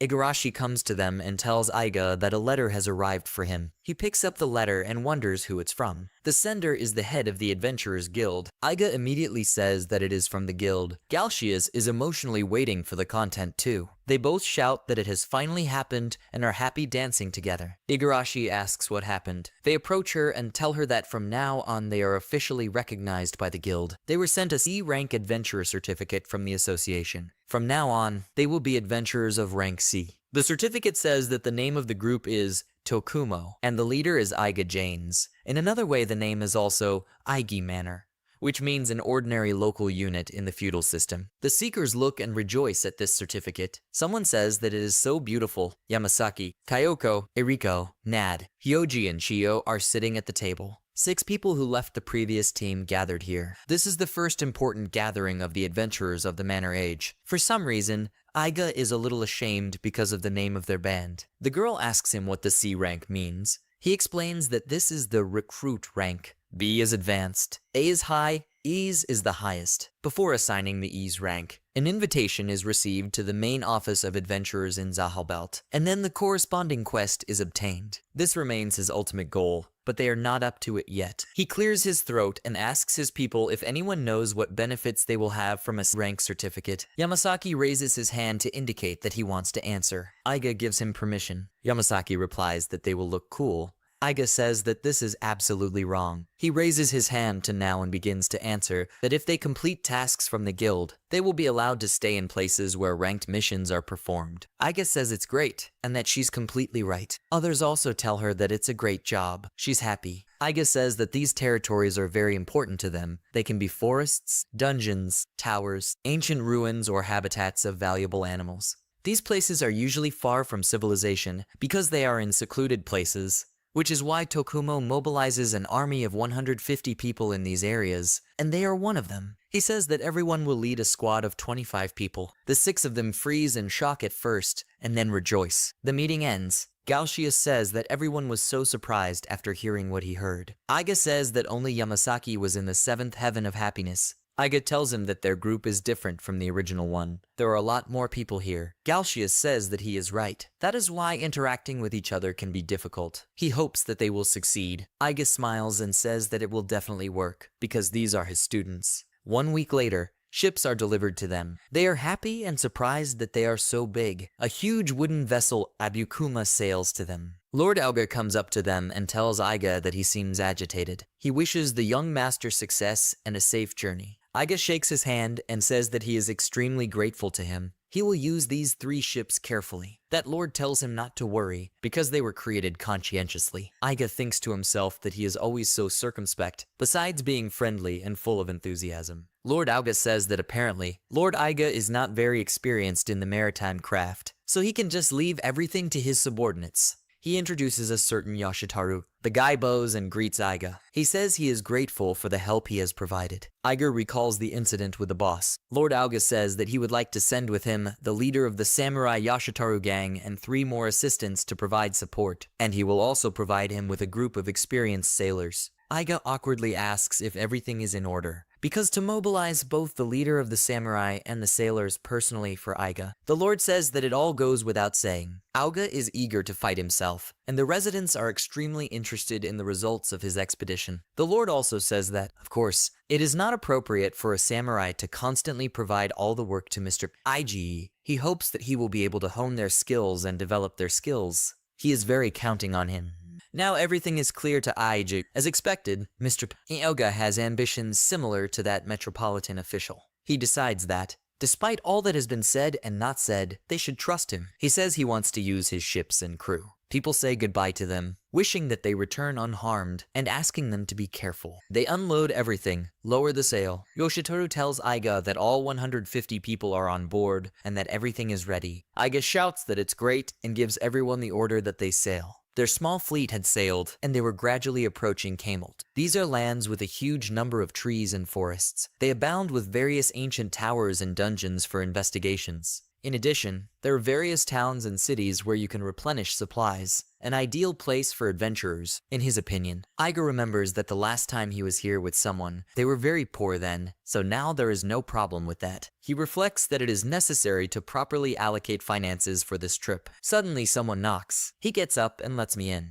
Yoshitoru comes in and says that they will reach the port of Fuelt within half an hour. Aiga smiles and thanks him. Bandu gets up and leaves to start preparations, but is stopped by Aiga. He tells him to take 3 people with him when the ship docks. He wants to celebrate a little. Bandu bows to him and says that it is an honor for him to receive such an offer from him. He is very grateful to him. As soon as everything is ready, he will notify him immediately. Aiga smiles awkwardly because Bandu is always like that. They sail to the trading city of Port Fuelt. People walk around the city and look at interesting places. Igarashi says it's cool here, and Galshia says that the architecture here is extremely rich in the smallest details. At this time, Aiga shouts at everyone to get even. He shouts that he will give them 10 minutes to build. Yamasaki does not obey and whispers to a friend that they are like schoolchildren on a picnic. Aiga tells everyone that from now until the evening they are all free. He asks them not to get into trouble and not to spend their money completely. The crowd is dispersing. He turns to Galshias and Igarashi, saying that they should stop by the shops, and that Bandu and the others will be coming soon. Galshias asks what about him. Aiga says that he will go to the guild to settle the formalities. Galshias says he understood him. They say goodbye. Aiga tells them to be careful, while a monster peeks out of the bushes and smiles suspiciously at them. The local branch of the Guild of the Port of Fuelt Aiga says that his license has been accepted and clarifies whether he is the Lord of Aiga. He confirms and hopes for their help. He puts the certificate back in his pocket and talks out loud about the information about the monsters in the area. He sees beginner and advanced level monsters on the board. If his guys cooperate correctly, they will cope without problems. The chance of loot loss is only 10%, and the chance of a boss appearing. A hand reaches out to him from behind. He notices something is wrong and turns sharply, but does not notice anything. He leaves and says that he will contact Galshias and think about it there. An unknown person hid from him at a huge vase with plants. At the Port of Fuelt food court, 3 people bow to him and thank Aiga for the invitation. Galshias says he hopes they get along. He also turns around and says that it looks like someone is running late. Bando apologizes. One told them he was late. He's worried because the Lord really invited them personally. Aiga suggests that everyone start eating. The table is set. They begin to enjoy their meal. Aiga says he was here when he was little, so they shouldn't be afraid. They praise the drinks and food here, while Bandu's friends praise the food. For example, Yamamoto likes absolutely any drink, and Takana prefers not to drink at all. Aiga uses her eye and sees that one of them is a carpenter and the other a blacksmith. Aiga is a little disappointed because they are not warriors, but they are good in other aspects. Aiga pays attention to Igarashi and asks if she doesn't want to eat, or if she's afraid that the food is poisoned. He wants to tell her not to worry about the food, but Igarashi just can't bite off the sausage because of the large size. Aiga holds out a plate and offers her a taste of the potatoes. She hands him a sausage. He thinks, does she really want him to taste the sausage? He gets up and says he's had enough, and then reminds me that it's all at his expense. Then he starts looking for his things and abruptly says that his wallet, even his license, are gone. Everyone stands up in horror. They start asking if he lost them or if they were stolen. They don't know what to do. Aiga notices something and says out loud, because it's time to pay. Suddenly, a piece of brick wall peels off, and a girl comes out of it. She asks, so he understood everything. People freeze in shock. They recognize the girl and call her Miss Shinji. She hands him his wallet and certificate, and says that he has a good eye. Aiga says he was a professional adventurer. Bandu tells her that this is too disrespectful to the Lord. Aiga uses her ability and sees that she is a ninja by profession. She says that Mr. Aiga can become her master, and that this little prank is just a demonstration of abilities between the henchman and the master. Bandu gets angry and wants to object, but Aiga stops him and says that he is not angry, and that she just introduces herself like that. Shinji asks her, so he realized that she is not his enemy, because his license was stolen. Aiga says he didn't feel bloodlust. He asks if she's been following them since they boarded the ship, which is why he's so confident in her. Bando freezes in shock at this information. The girl bows to him and says that she is respectable because he sees through her. She asks him to be free to dispose of her as he sees fit. Aiga thanks her with a smile. Galshias is delighted to say that her clothes are like real ninjas. She confirms this. He says that he has been a fan of ninjas since childhood. It is worth noting that her technique was only funny. It's worth being more careful. Bando is scolding this girl. The next morning, they go to the quest area in the Limono forest. The whole forest smells of death, which is why all the trees grow so densely. Even at noon, the sun cannot break through their crowns, as if a giant demon has opened its mouth, inviting them. His team is worried. Aiga sighs and says how scary it is. When he and Cross were here for the first time, it was very scary. Maybe he was shaking even more than the people behind him. He turns to them with a smile. Now his squad of 150 people, here they are, the ones he trained so hard. He gives the command to go ahead on the road. To raise their level, they and a selected squad of 150 people arrived at an alien dungeon, also known as the Limono Forest, in which the strongest monsters appear than ever before. He tells everyone the plan, that to begin with they will divide 150 people into 6 teams of 25 people each. He orders the guys to split up into teams. The peculiarity of their party is that they have an advantage in attacking due to quantity. However, there is not always enough space for battles. Whether it is a forest, a tower, a cave, or similar places, crowding, fighting with someone this advantage, on the contrary, will become the main disadvantage. They split up into teams. Aiga says it's great. The distribution of 25 people in teams looks like this: 10 attackers, 2 healers, 4 archers, 2 assistants, 7 warriors. On the first day, they and these 25 people will enter the forest one by one and have several fights. They ask him in what sense it is on one team.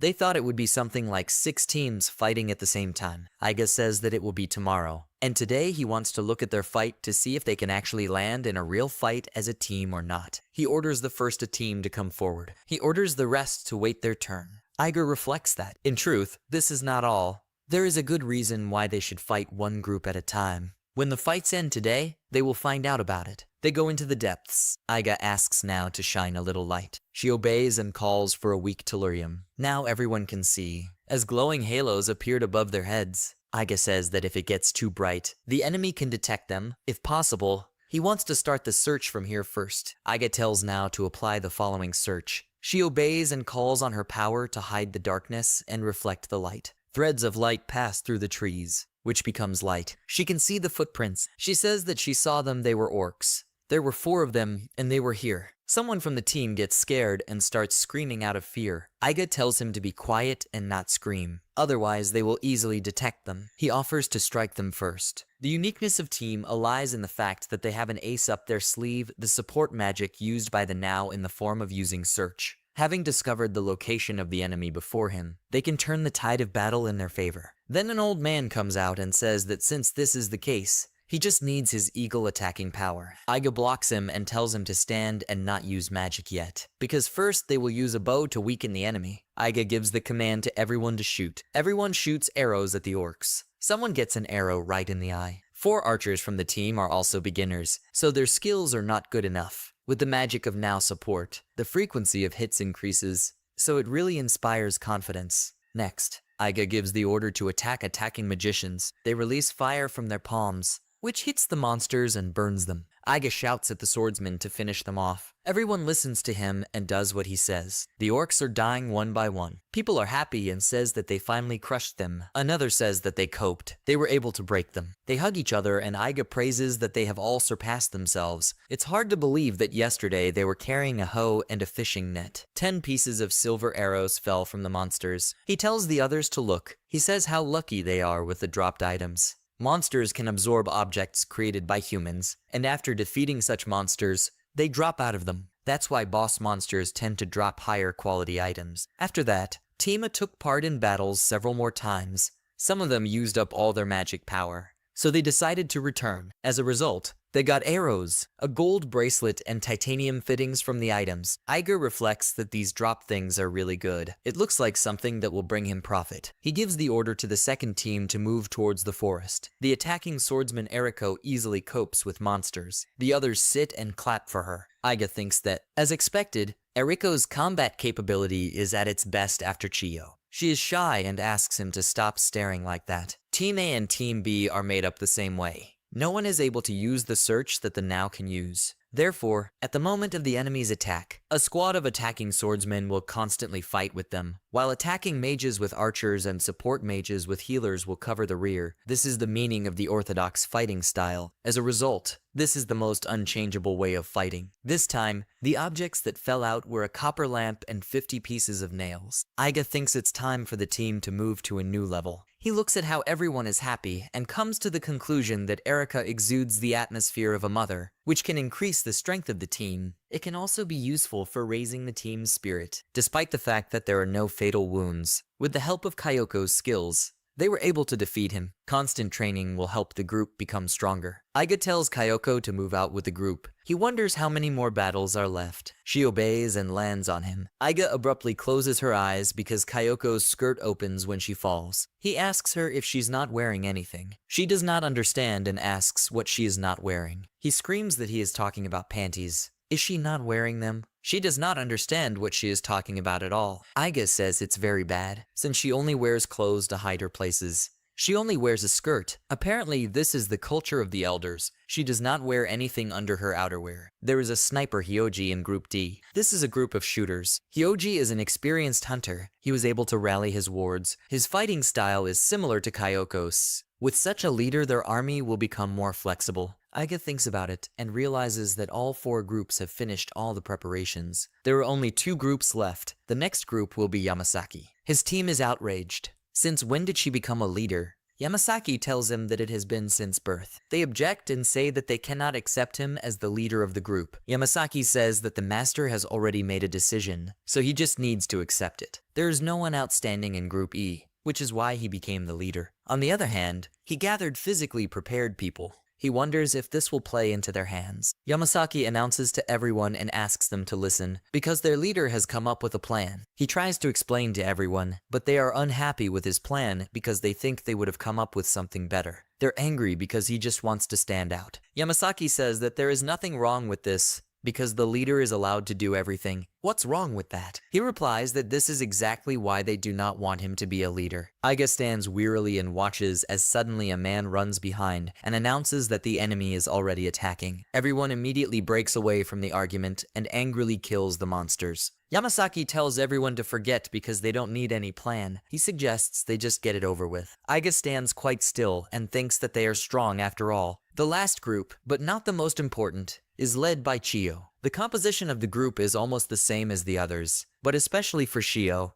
He gathered residents from the village of Kimura, as they are experts in transportation. When 150 people from 6 groups join forces and fight together, one of the groups will become a supplier of supplies. In case of a protracted battle, this is vital. This group is assembled under the best skills of Chio, their main hope. Later, all 6 groups completed their expeditions. He uses his eye and decides to check on everyone. He sees that the guy already has 985 points. Although he was sure that he had the lowest level, he is happy because he is making great progress. However, not only he, but himself as well. Due to the fact that he had to wait outside the forest, he practically did not fight, but his level still increased, which means that everyone gets experience, regardless of location. His blessing skill has developed greatly, in particular, the area of his action. He has never expanded the scope of application before. In his previous group, none of them had ever tried it in separate dungeons, so it wasn't necessary. However, if 150 people fight separately, it will have an incredible effect. Everyone's experience gained in all battles is distributed to all 150 people and doubled. He believes that this is the real essence of a training skill. They are returning back to the port of Fuelt. Aiga is busy with his own affairs and believes that this will be enough. Bando asks him what he is doing. Then he asks another question. Will he return to the ship because everyone is already celebrating there? Aiga says that then Bandu and the others should get on board as soon as possible. He tells them that he is going to sell the dropped items.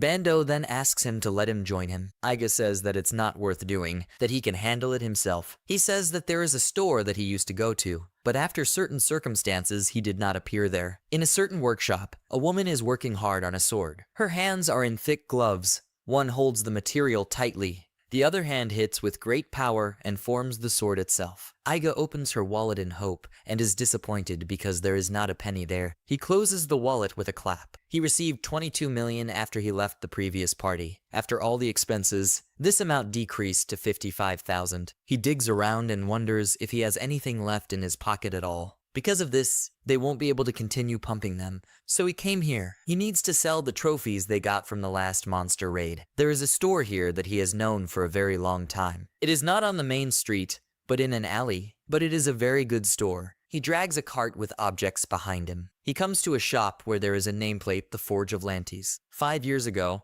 Cross and Aiga were thrown out into the street because they hit their backs painfully on the bare floor. A huge man with a mustache and a scar on his "I told them to get lost" and called them boys. Aiga sees that he has the profession of a blacksmith. He shouts at them that there is no place for people like them in Lantes' shop. He also shouted after them never to come back here. Cross, with tears in his eyes, asked Aiga to go to another store. Aiga said that it was impossible, because this was definitely the best place. The next day they came to him again and put a special weapon in front of him. The man is surprised and says that this is the cherished dragon sword, because it is a very rare item. The man asks the employee where the two boys who brought him here are. The woman points her finger at the exit and says that they are lying outside. The man smiles and offers the woman to take them inside. He asks the woman to make them some soup. Two of them, beaten and wounded, lie wearily on the ground. Aiga remembers how he and Old Man Lantes just met. He sighs and says out loud that so much time has passed. He hears the sounds of the workshop through the door as blade meets blade. He opens the door and says to himself that they have not seen the old man for a long time. He is sure that this will be a surprise for him. But instead of a man, he sees the beautiful back of a woman. He freezes in shock. The girl works by making the metal cool down and then melt it again. She shouts at him that they are closed today. He is happy because he recognizes the girl. He addresses her as Liv and says he didn't know she worked here. The girl, without looking up,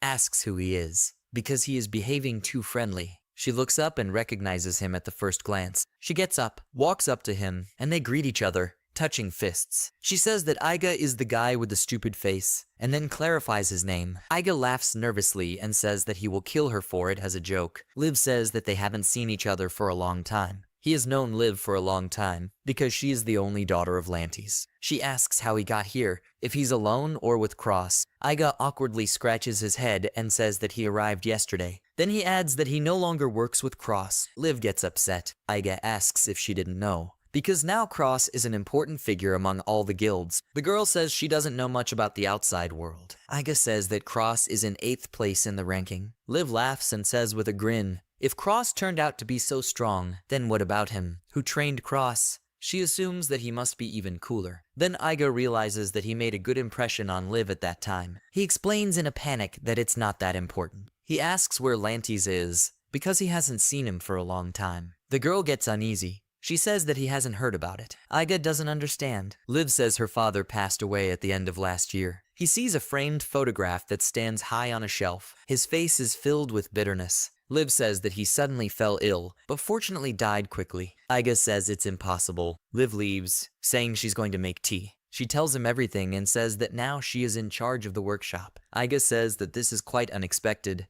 She always said that working as a blacksmith would not lead to anything good. He sees that her profession is a blacksmith. Liv says she couldn't get married and leave her father here alone, so he missed the chance to leave here. She says that in the end she had nothing left but this blacksmith shop. Aiga sadly tells her that he understands. Aiga suddenly says, warning that everything is without prejudice, that in his opinion she is still very attractive. She thanks him and says that she can no longer compare with the young ones. Then she adds that in this case, it is better not to get married at all. She believes that with such a job, it is better to stay alone. Then she asks him if he didn't come here on business. He says that everything is correct. He shows things and asks if she wants to buy items. She agrees. She asks for a second to evaluate them. At this time, Aiga reflects that this is too big a workshop for Liv alone. He wonders if she really works here all day alone. He sees an announcement about the recruitment of students, He is sure that it is not the old man, because he said that he would transfer his skills only to his daughter, which Liv resisted. Aiga thinks that the old man would never do that. But then who? Suddenly, she throws a wad of money on the table and says that she has finished the assessment. Aiga is happy with the money and thanks her. The advantage of this store is that even if it is a rusty sword or simple scrap metal, Liv will buy it if she can. Such things will be used as raw materials. This is only possible thanks to Lanty's high-level skills. He assumes that his daughter inherited them. He thinks that with such skills, he could ask Liv to do another favor. He asks her to look at something and hands her the ore. She recognizes it and says what an impressive quality it is. She asks where he got it. He only replied that it was a secret. He asks her if she can make a tip from this ore. She replies that she has never done this before. She asks why he does it. He replies that he is using magic ore for the second time. He wants to enclose magic in it and control the direction of his attacks. He says that the magic ore will be a good help in their expeditions, so he asks her to help him. She is surprised that Aiga is still so enthusiastic. She agrees to this. Aiga thanks her and says that she is counting on her. Aiga says it's time for him to go. Liv asks if he's already leaving. He replies that he is already finished here. She asks him not to be so businesslike and have a drink with her. He apologizes and says that he is tired because of the adventure, so he will go to bed and say goodbye. Liv stops him again. He asks what is it. She says that if he comes back just to sleep, then let him spend the night with her.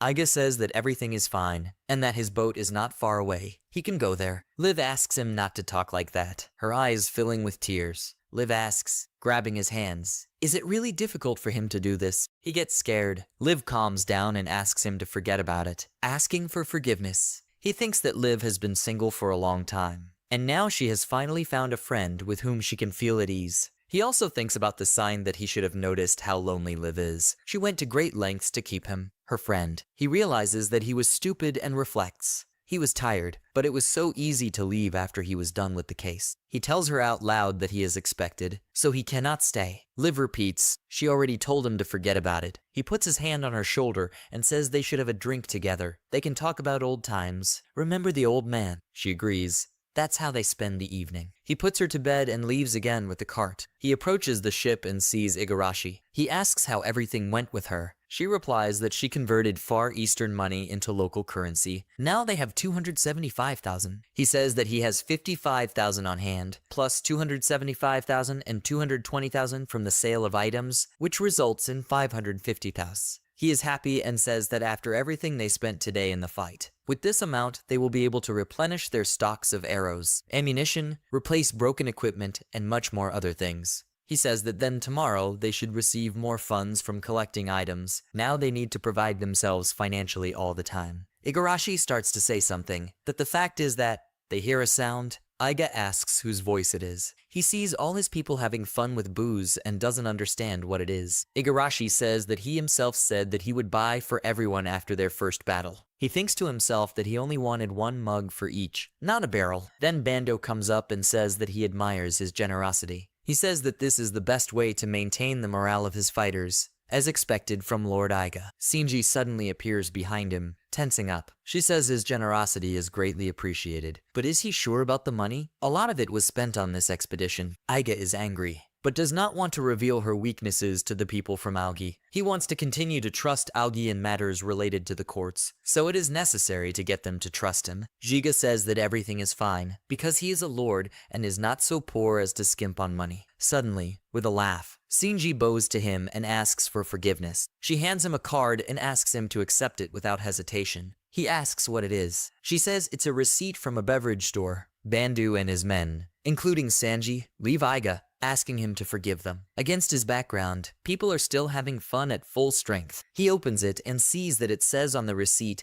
that it is necessary to pay 550,000. His eyes widen and then tears flow from them. He thinks about his poor 550,000, that everything is gone, and that he will not be able to save them. He's already shaking. He starts to panic, not knowing what to do tomorrow. Igarashi calls him, patting him on the back, and tries to calm him down, while Aiga himself cries, calling her by name. So, at the destination of the expedition, he had 0 money left, and that's terrible.